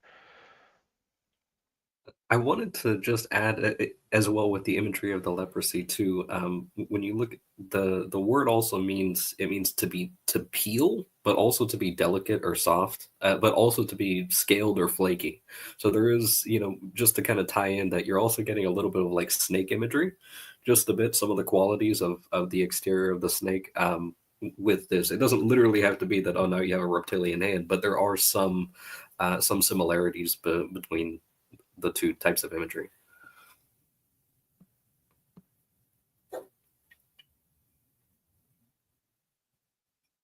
Yeah. Last thing I wanted to point out on this thing is that the signs have a voice, right?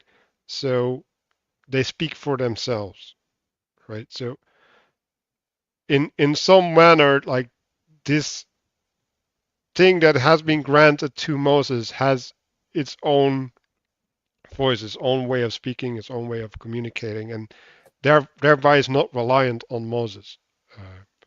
He's just the vessel that brings that sign.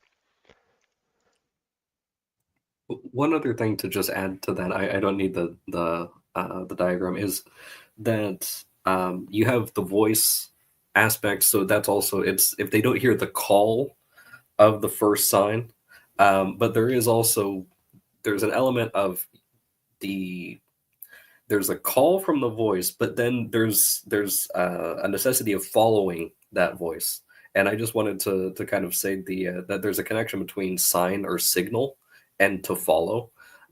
Just to the point of, I haven't listened to it, but to the point of Mark's live stream the other day, there is this thing about the voice and then the necessity of the signal that sort of it implies that there is a following that's supposed to be happening there, or at least ideally, assuming it's a good signal, but it tends to imply a following.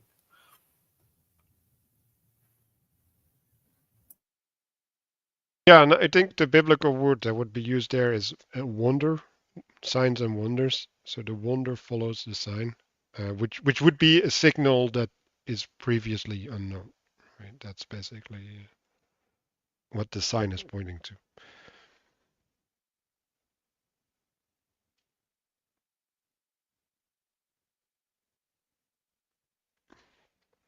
So we're talking about sin as contamination from the outside, right? So there's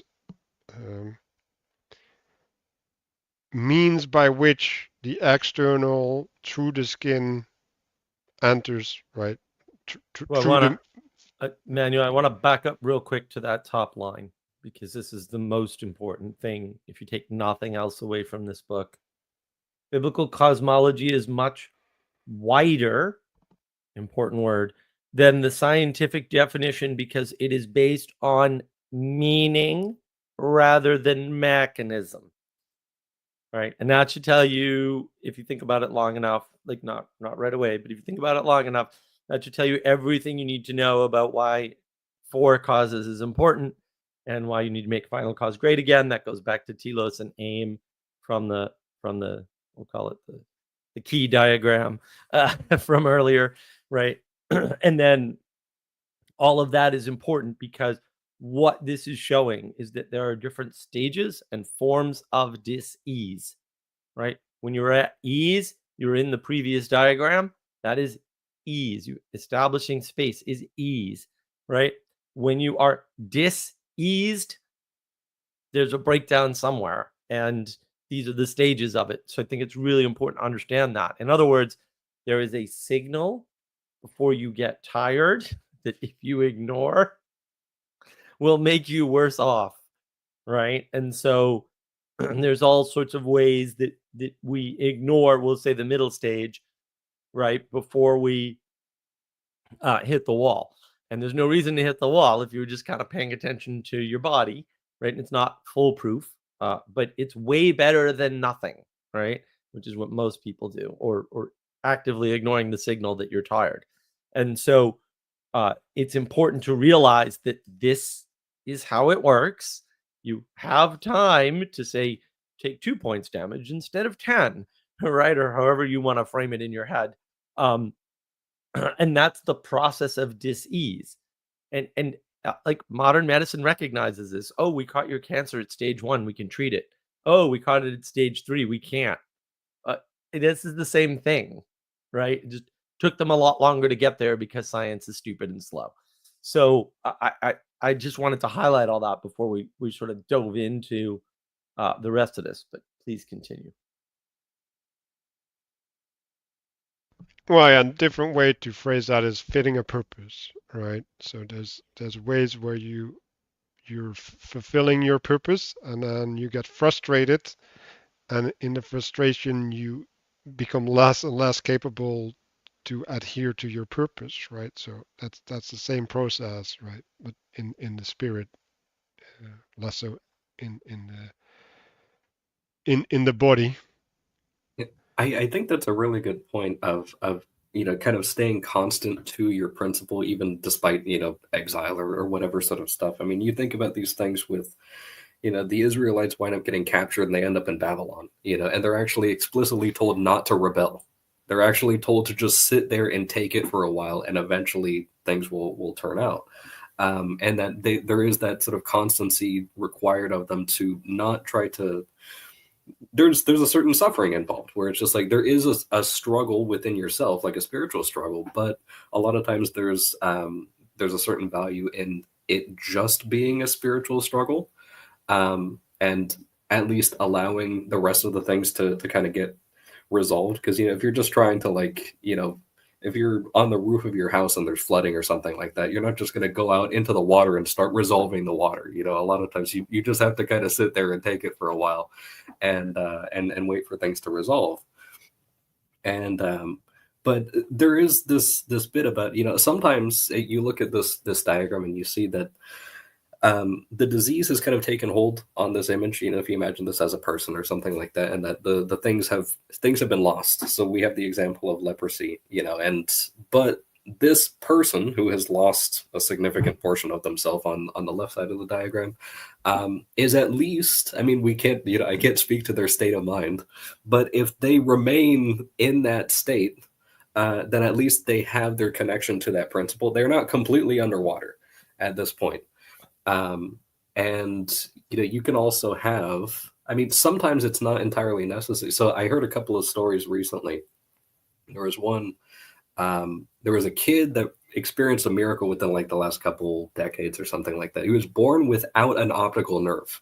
So he just couldn't, so like the eyes were fine, but there was just no optical nerve. Like they did x-rays that just didn't exist and everything. Goes to a holy site, receives his sight back, was able to see, they did the x-ray, no optical nerve, right? So he could describe everything around him, but he could see without an optical nerve. So it was like a constant miracle that was going on there.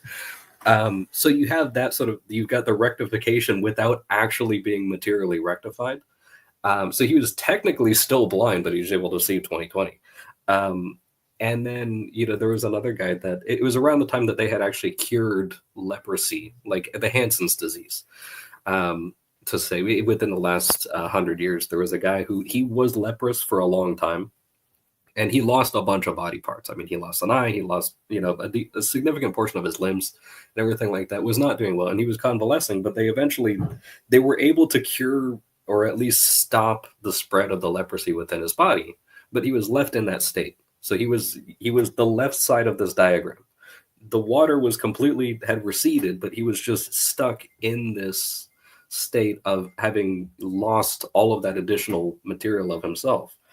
And so he's kind of dealing with the fact that he couldn't actually really do anything, except just lie in bed and age.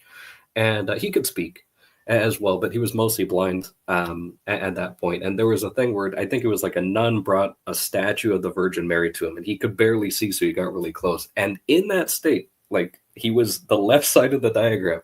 He said, "How good God is to me." Like, he was actually, he just proclaimed, he was like, "Gosh, like, life is good." And it's like, that guy is so much better than I'll ever be, But it's like, that's just kind of that, there's that constancy to the principle that even in those times of exile, even bodily exile, where you are reduced to a seed, in a sense, whether you're out in Babylon or if it's happening at the bodily scale, there is that sort of importance and the possibility of some sort of restoration that's at least satisfactory.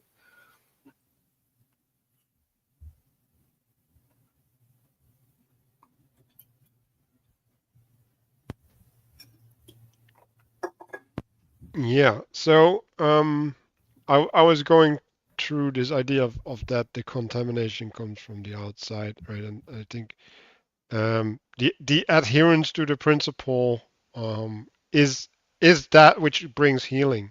I think that's really important to realize.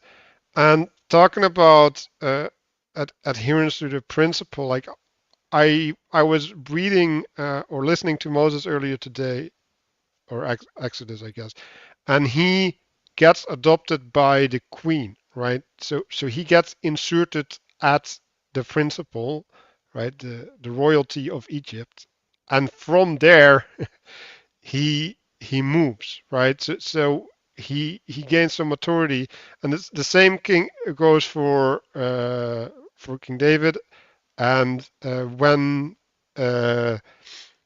they're in exile in Babylon, there's this Jewish woman who becomes a concubine or even a wife of the Babylonian king, right? So uh, there's this constant attaching yourself to the powers that be, and then the action can happen, right? Like, then the Kairos moment can manifest, and before that you have to be patient, right? Like, you don't have sufficient grounding to act as a people, and if you would act as a people, then you would destroy yourself, right? Because, like, you'd be fighting an impossible fight. But if you got a foothold at the right place, then you kind of get this ability to act. I actually think that Jesus is a contradiction to this, because, like, he's explicitly not connecting to King Herod at that time, although John the Baptist gets into his court, I think, but he gets killed for it. But yeah, I don't know what that means, but just something to point out, that Jesus is not coming in through the earthly powers. I think that it's connected to that. I will, to that point, if you're saying kind of like the earthly powers of like royalty, that I think historically Saint Joseph is actually the rightful heir of the Davidic kingdom, but the Davidic kingdom had dissipated at that point, so there was no longer, like, the tribe of Judah was no longer in control. But if it had been, then he would have actually been king, so he's technically nobility.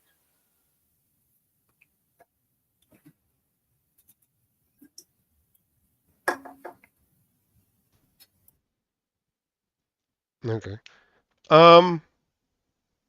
That's getting too theological for me, right? um. Okay, so yeah, he's connecting the disease, right, to the flooding of the externality, right? So when you got leprosy, when the skin isn't functioning properly, like Daniel says, right? Like if you're in a tent and the rain isn't kept out, you're getting flooded, right? And then now you have to deal with water on the inside, and that's gonna mess everything up, right? Like your food is gonna rot, all of things like that. Yeah, I mean he's tying it into all the ways in which disease spreads and becomes. I mean, we would call it plague, right? It's just disease here, but it's plague. And then the results of plague, like plague doesn't stay on the body; it actually kind of spreads to the linen and then to the walls. Yeah. So let me see. So he's looking at three frames, right? So one is the actual skin, right? Like then we have the garment, which is like the artificial skin, and then the house, which is like the skin that's we don't wear, right? So it is a skin that It's we the live skin of the in, family. right? Like it's the skin that holds us, right? Like it's a space that's established for us. More than one of us. You know, like it's the individualism that I'm pushing back on here. It's like, yeah, the purpose of a house is to hold a family, not a person. Right? Because if all you need to do is hold a person, you just need clothes. You don't need a house. Like you can be a nomad, it's fine. It's not a problem. Also, you shouldn't do that. You should get a family. But yeah, that's what a house does. It holds the whole family. It's the skin for the larger body.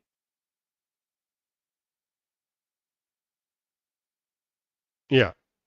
So yeah, there's a collective identity that's transcending the personal identity. That is correct. So when we keep these frames in mind, right? Like we're talking here about hairs as a specific thing, right? So what is a hair? Well, hair is something that punctures the skin, right? So it's like it's like a channel of mediation.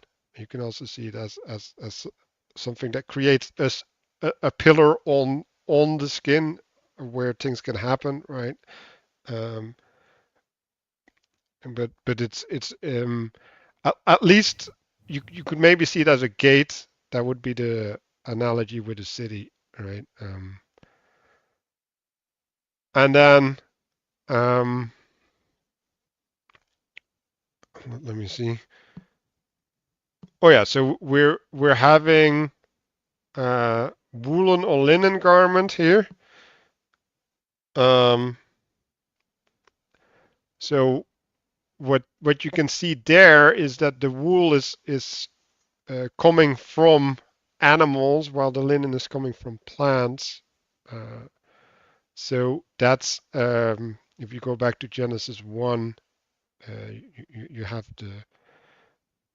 the animals and the plants. They get created at different days, right? So they're representative of different levels of skin or whatever you wanna talk about it. Um, and then leather, which is literally the skin of an animal, which wool isn't. And then and they're talking about the green or red plague. Um, so I don't know if anybody of you has associations with it. I think red is connected to blood, and green is connected to the green plants, shrubbery. But yeah, that's maybe too much to get into. Yeah, I don't know why it's relevant here. You're just talking It about it's the not. scale of disease, not. Well, I think let's just say that the color of the plague is a typology, right? So it's talking about the way it's affecting things or something, right? I just want to point out that there's all of these categories, right? So there's the type of garment, right, which is the type of mediation or something, right? The functionality of the mediation, and then the color of the garment, which is a means or something. It would be like a filter, maybe that's a way to think about it.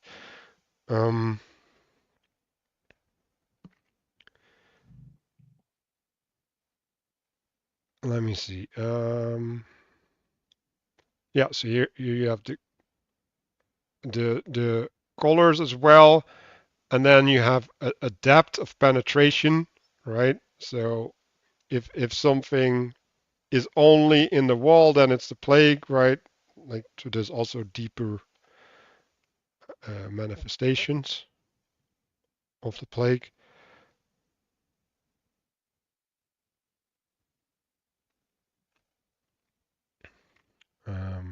Does anybody want to talk about this diagram? Yeah, I mean, this is all about what flooding looks like. Disease is a flooding of disorder or chaos. Right. And I think that's the best way to understand it. That's why they're talking about the 3 different layers: the skin, the garments, and the house, or the walls of the house. Right. So that's a flooding at an extra dimension, right? Not just the floor is flooded, because that doesn't make any sense unless it's only water. Disease is not a water-like thing. It's airborne, roughly speaking, for most part. And so once the breakdown happens, and this applies to any breakdown, not just, we'll say, a virus or something crazy, right? Once the breakdown happens, it happens at all the scales, right? And then that's given this crazy Zarath name. So that is the change from artificial space or established space, right, into primitive nature. And that's what disease is doing. It's a form of entropic degeneration, from ordered to disordered, and from the artificial space, right, held correctly, to time separated, and therefore a flood. Yeah, and a different perspective you can take on that is that you're returning to the dominion of nature, right? So you're subject Right. to nature, because if you don't have claws, like, nature will just do things to you that it will, right? And then all you can do is respond, right? So when you put on claws, especially in the winter now, right, you get to act out your will, you get to do what you want. But if those claws fall away, like, all you can do is find a source of heat. Like, there's nothing else you can do, because you'll die, right? So there's a freedom that is associated with the artificiality, that's prerequisite to do other things, right? So if you don't have walls in your house, uh, if they don't function, then you don't have the safety of your house, right? And then without the safety, you just can't do certain things, right? Like, you can't have peace effectively, right? And I think we can connect peace to homeostasis, right? Like, maybe, like, peace is just a way better word than homeostasis. Because it's peace is I think relating to the things that require attention, right? Like, or If you have to require work at solving. peace, homeostasis is a state of no work. That's the difference. I want to just, without, it's not necessary to get scientific about it, but just to make an association with mold as well, because, like, all of these manifestations also map onto mold. You got the white hair, you got the manifestation of the red or green. It can get into clothes, it can get into skin, it can get into walls, all these sorts of things. And it tends to, especially if it's within a living space or something like that, it tends to indicate that there's well, usually that there's some moisture. So you do have a little bit of kind of like a soft flooding that's going on. But also it usually means that the space is not being properly maintained. You know, like it's a lot less likely that you're going to get mold on your skin if you're regularly, you know, cleaning yourself, you know, those sorts of things. Same thing with the home. If the pipes are well maintained, if it was actually constructed correctly, you know, like all of these things just kind of indicate that bit about the establishing artificial space and then being overtaken. It's not necessary that it's exactly the same thing, but mold can be observed as a manifestation of this type of thing. Yeah, so I think, right, like renewal, right? You're talking about it, right, which is washing, right, or cleaning, um, which is actually exposure to water. It's a mini flood, but also it's undressing before going to bed or something, right? So you're taking off the thing that you're wearing, right, so that you can be in a different state, a different relationship, so that you can be renewed, right? Right, So but that's not breakdown. Like, breakdown is bad. Like it's no, but that's voluntary uh, taking part in that pattern, right? yeah, Where you're you're not. reversing the pattern of garments of skin. Right. What you want to do is burn off the dead wood. That's what you want to do. Right. And you can't confuse like getting dressed and undressed for other processes, right? I mean, that's why they're unique and distinct and easy in language. And that's like a flattening, right? When you say, oh, well, taking off your clothes is just like, no, it's not like anything else. That's why we have a phrase for it. And we have different phrases for every other thing that isn't that, right? It's not a, it it's, you know, you also can't flatten it in time, right? You can't say like, well, you know, these are really the same thing. I mean, what did they do it with the other day? Oh yeah, doubt and belief, right? It's like, no, doubt and belief are not the same thing, right? Because people play with the language that way all the time. It's like, no, one comes before the other and it matters.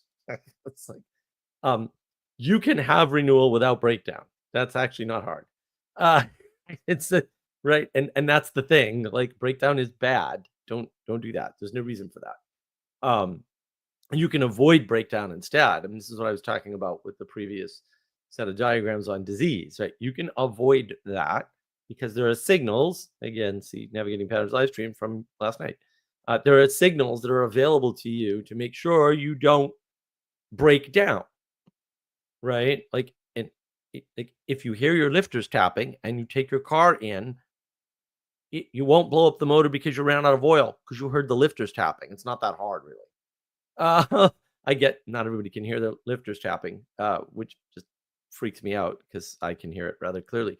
And that's the problem, is that when we don't see the differences in these things, when we don't have the discernment, and fair enough if you don't, like we're living in the age of gnosis materialism, then this all becomes a set of wrongly formulated problems with necessarily wrongly formulated solutions. The idea of breakdown is that you failed. Like in order for something to break down, there's a failure point somewhere. It might not be you, but most likely it is. And then now repair has to happen, not renewal. And those are different. That's why they're different words, right? Renewal can happen as a result of sleep. Well, I don't break down every time I go to sleep, right? I go to sleep voluntarily usually. It's not a breakdown of the waking state. The waking state is an interruption of sleep. All right, it's a rational interruption of the irrational unconscious world, and or a resurrection from death. You know, if you want to go with Mitchell's been talking about recently, and yeah, you can't confuse repair and renewal. Different words for different reasons. It's like it's hard not to get flat with this stuff, but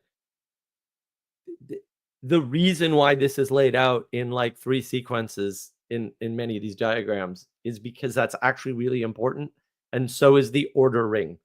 And we're not paying attention to ordering, and we're flattening things because we want single answers, and the world just isn't comprised of single answers. So you have to look at the disease and the exile, which is, basically what we're coming up on here is the exile from camp, as a protection of the camp so that the plague does not spread. And the results of an exile may be that the person exiled becomes a sacrifice, and you could link that to Girard and say scapegoat. And that's the problem that we run into, is that we don't like that answer. But that could be the answer, and it's kind of out of your hands, right? What happens to the exile? But the fact of exile is real and explicit. And I think, again, when you start to get confusions in language, things get sticky fast. And when you compress things down, it really, it's not that it's not clear what you're talking about. It's that what you're talking about gets projected into, and then people interpret it any way they want. And now you're not saying anything because the thing you said and intended is not communicated outward properly. And that happens a lot. And it's sort of hard to avoid to some extent when talking about biblical stuff, because the best language for this is so-called Christian language. But you're often dealing with people who don't have that or have access to it. And so they're sort of stuck in the scientific language, and dancing between the two is very hard. But yeah, I don't agree with you, Mark, because you break down a camp, right? Like that's undressing a camp. So you can break down a camp, right? And that has to happen before you can rebuild the camp. Right, which is undressing, right? Like what do you do? You replace the camp, right? Or I like the word that Mark after you have about. built the thing, you can then do something to the thing, but the order actually matters. Like, but I like the word that 100%. he's using is repair, right? So you pair it with its environment. Like I think there's a way, because why do you have a camp? Well, you have a camp that's set up in a certain way, right? Like you want to have defensive positions, right? You want to have access to water. You want to have all of these things, right? So you don't only set up a camp to have a place to rest or whatever. You repair a camp when it's broken, not when it's broken down, right? And renewal can happen independent of all the other things. And that's that's the enchantment that you need, right? Like you can be renewed by the Holy Spirit. Like that can happen.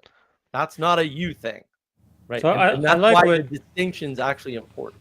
I like what Mark initially said about balance as being a process of what in this pattern do you need to do to balance the highs and the lows. So in the daily cycle, if you want to sleep, humans need a load to bear. You need to exert yourself the proper amount. If you overtrain and slam your nervous system, you will also have insomnia and won't be able to sleep because you'll be amped up. Very easy problem, very common problem, right? But I like thinking about balance.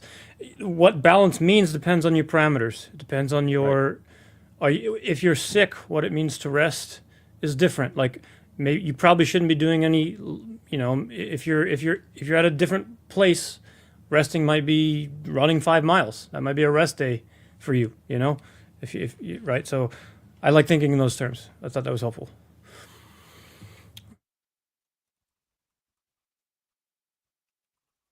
But also, as you were talking earlier about disease on the physical, the flesh, the garment, I was thinking about the technological layer, materials like polyester, incredible.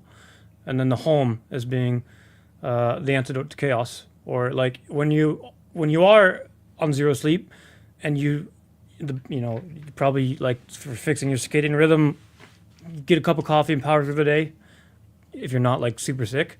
But you need a reason to get a cup of coffee and power through the day.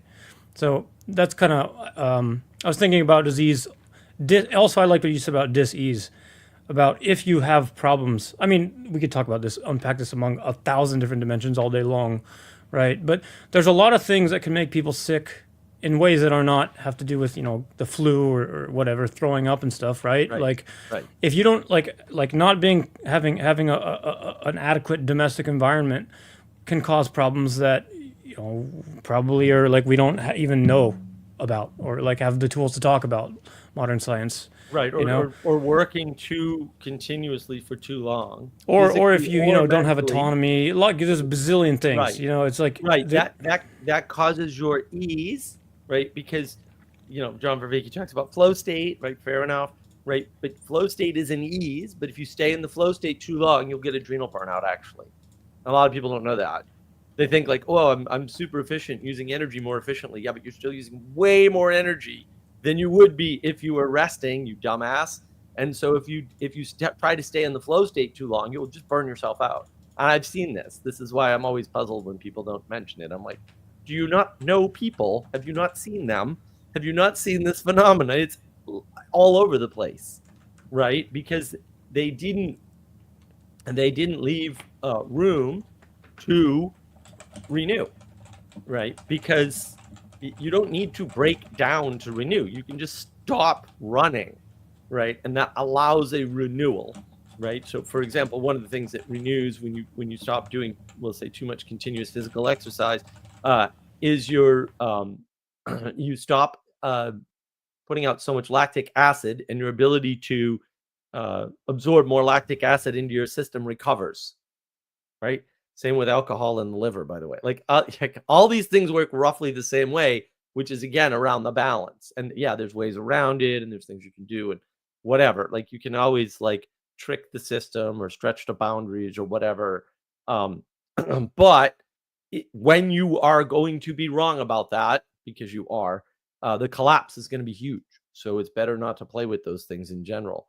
And there may be times when you have to, right? Like I have on occasion, although very infrequently, actually grabbed the freaking Red Bull and powered through a 72-hour coding session like that because it had to be done. I don't regret it. I wish it hadn't have been necessary, but also like sometimes you have to do that, right? Like and you should push through things more often when you're sick. You should just be more careful about it, right?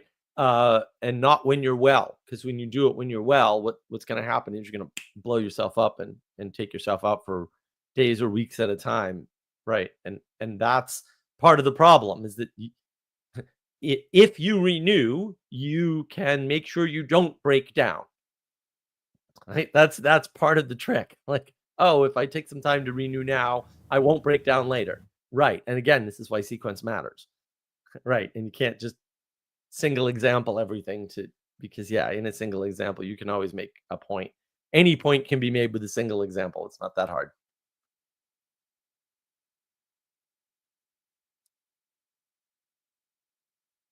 Okay, I think we will leave it here for today. Yeah. So who wants to provide a easing frame for the reflection?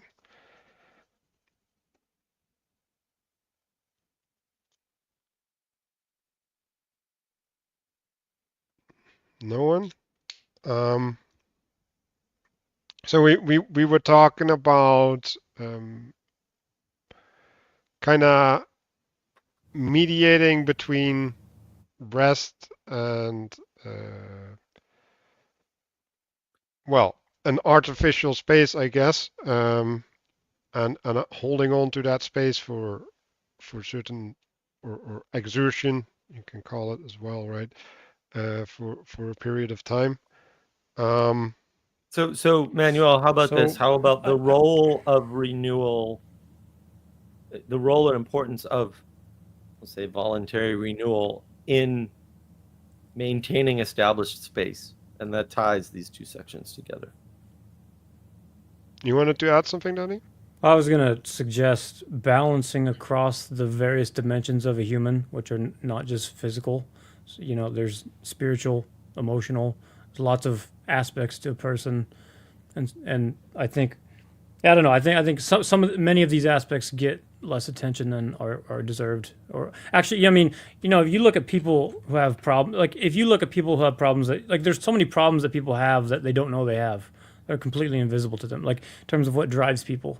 I mean, what is salient is I mean, you don't know what drives you, and the world manifests itself according to your aims. Like these are big things. You could spend, as Peterson says, you spend 4 years in college. If there's one thing you could spend thinking about, like that's a profound thing. The fact, Um, anyway, these are big. I was just going to suggest balancing across some of these subtle dimensions. Right. So you have something more concrete about how that balance, how you look at that. Yeah, I mean, I have my own. Yeah, personally, I have a lot of tools, physically. I mean, but Okay, I okay. could talk about But things all day long. But Mark was trying to get the role of rest and renewal in there, right? So I think if we want to add balance into that makes like great because I like the way I'm seeing it is right. You're having a bunch of spaces that you're maintaining, right? And some of them are subconscious, right? You're just trying to hold on to this space and they just wreck you, right? Like because you just keep on holding on to something you don't need to hold on to and then your energy is just gone, right? So when we're talking about balance, like I see it more as attending to all of these things, right? And giving them the room to renew, right? To restore, to decohere. Um,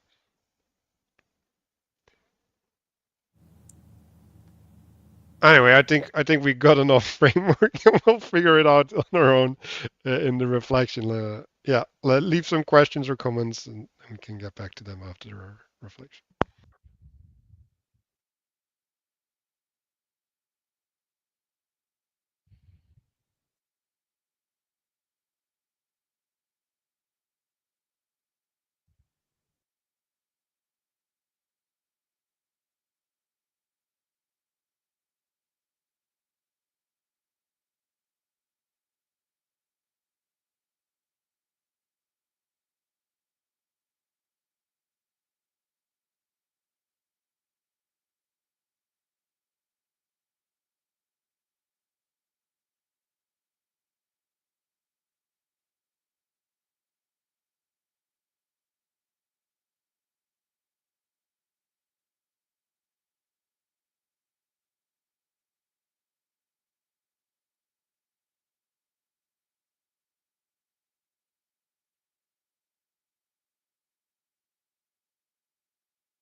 Okay, who wants to share?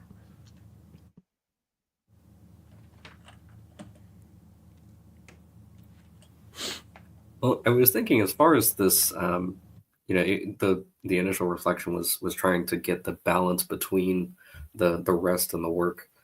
That I'm just thinking of this thing of, we were talking about the process of balancing, that there's, as a mediator or the person who is responsible, able to make a response, that whatever it is, that there is a necessity for them to be kind of acting in microcosm of their environment to make the necessary changes, sometimes very, very tiny ones, as you have an existing balance and you're not trying to establish the initial balance. Like to get onto a bicycle requires a lot more than, staying on it in terms of those tiny little movements. And yet the process is continual. So over time, the maintenance does require a lot more responsibility than the initial getting on. I'm not very good at riding a bike, so I could very easily get onto a bike, but and I could very easily stay on the bike, but a lot of times that transition between the two, it's not the same thing. But thinking about this thing of, if you have too much rest, then you have the responsibility of making that sacrifice and, establishing space. Otherwise you're going to get flooded. But also, with, assuming that how would I put this? Well, you have the reverse where there's too much work, you have too much stability, that there's a lot of times a sacrifice in making yourself rest, and that's especially something that I kind of have a difficult time with, because you're also sometimes you're balancing the different layers as well. So it's like, to Mark's point, a lot of times there might be a situation where, yes, it would be prudent for you to actually make the sacrifice of not working so much so that you don't burn yourself out. But also there might be something where it's, I remember hearing somebody say this example of, they had been working on their roof, putting up a new roof on their house for hours and hours, and they were exhausted and everything. And they thought, okay, I'm just going to stop working right now, and then we'll finish the job tomorrow or over the next 2 days. And then they found out that there was a thunderstorm coming, which they were not anticipating before. And then it's just like, oh, the thunderstorm is coming in 12 hours. And it's like, okay, so the next 2 or 3 days of work we are doing tonight. That's what we're doing. And it's just like, yeah, that probably resulted in burnout. Like most likely, like they might have even gotten sick after that or something. But, kind of recognizing that bit of, on the personal scale, you have to make certain sacrifices so that you can maintain that stability. But once you start going up the scale, depending on how many people are taking that responsibility, or you get like a Moses figure, something like that he's sacrificing significant. You think when the Israelites are rebelling, that God offers to just wipe them out and then just make a kingdom from Moses's kids. And Moses actually intercedes on behalf of the people that were just driving him insane anyway and rebelling against him, as we'll see next week. Even his own family were rebelling against him, and he still prays for them despite all that. And as a result, like, his family doesn't turn into a kingdom.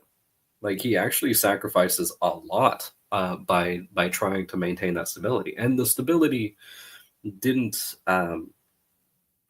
actually last all that long. And yet that's kind of the leader's responsibility. So sometimes, even if the ship is going down, like, you still got to do something, at least now. Like, you got to make a decision. You don't give up until defeat has happened, And but yeah, I heard something this week, just like a day or two ago, something like that. I think it was like Saint Ignatius that said something like, he worked 40 years after his conversion, after getting hit by a cannonball in the knee. And he said, he worked for 40 years and he did all this work and he made a lot of big strides. But he said, if he had worked all of that time and the only result was that one person didn't commit one mortal sin, and that he was able to, with 40 years of work, prevent them from doing that, and then immediately after preventing it, the person committed a mortal sin and died and went to hell, that it still would have been worth it. And that he would have actually put in that much effort, which is like at a very extreme perspective, but to the point of, like, he was actually willing to put in 40 years of arduous balancing for the stability at the higher levels, even if it was temporary, and so just kind of, that's sort of my reflection for this one.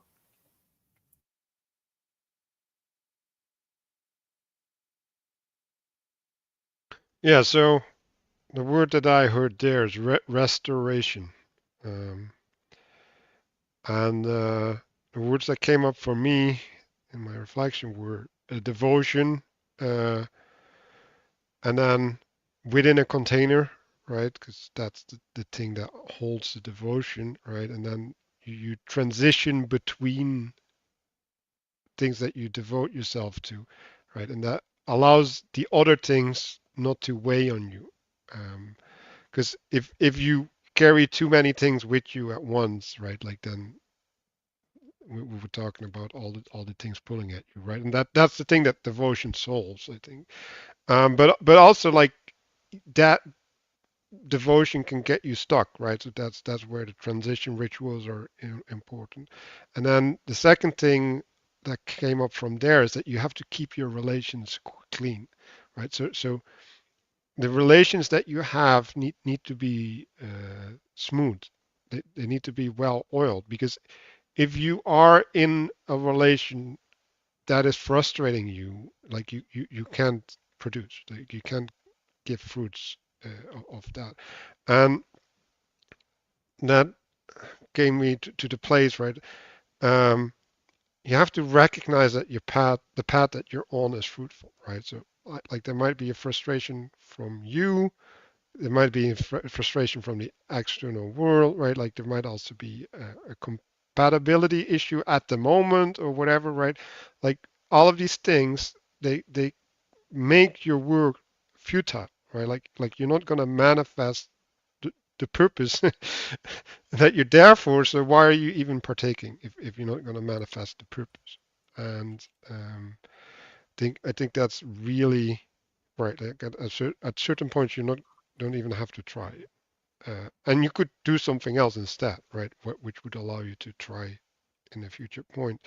Um, and then the third or the last thing that I had is like you outsource true submission, right? So one way to lubricate your participation is just to submit, right, and give the responsibility for uh, attending to the container or whatever to someone else, right, so that you don't have to carry these things by yourself.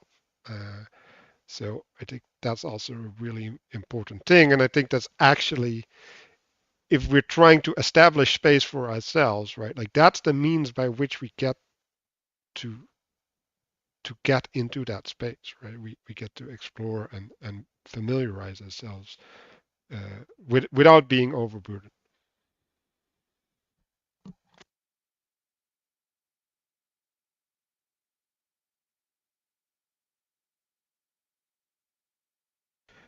Well, thanks everybody for watching, and we will talk about the disease in peoples next time.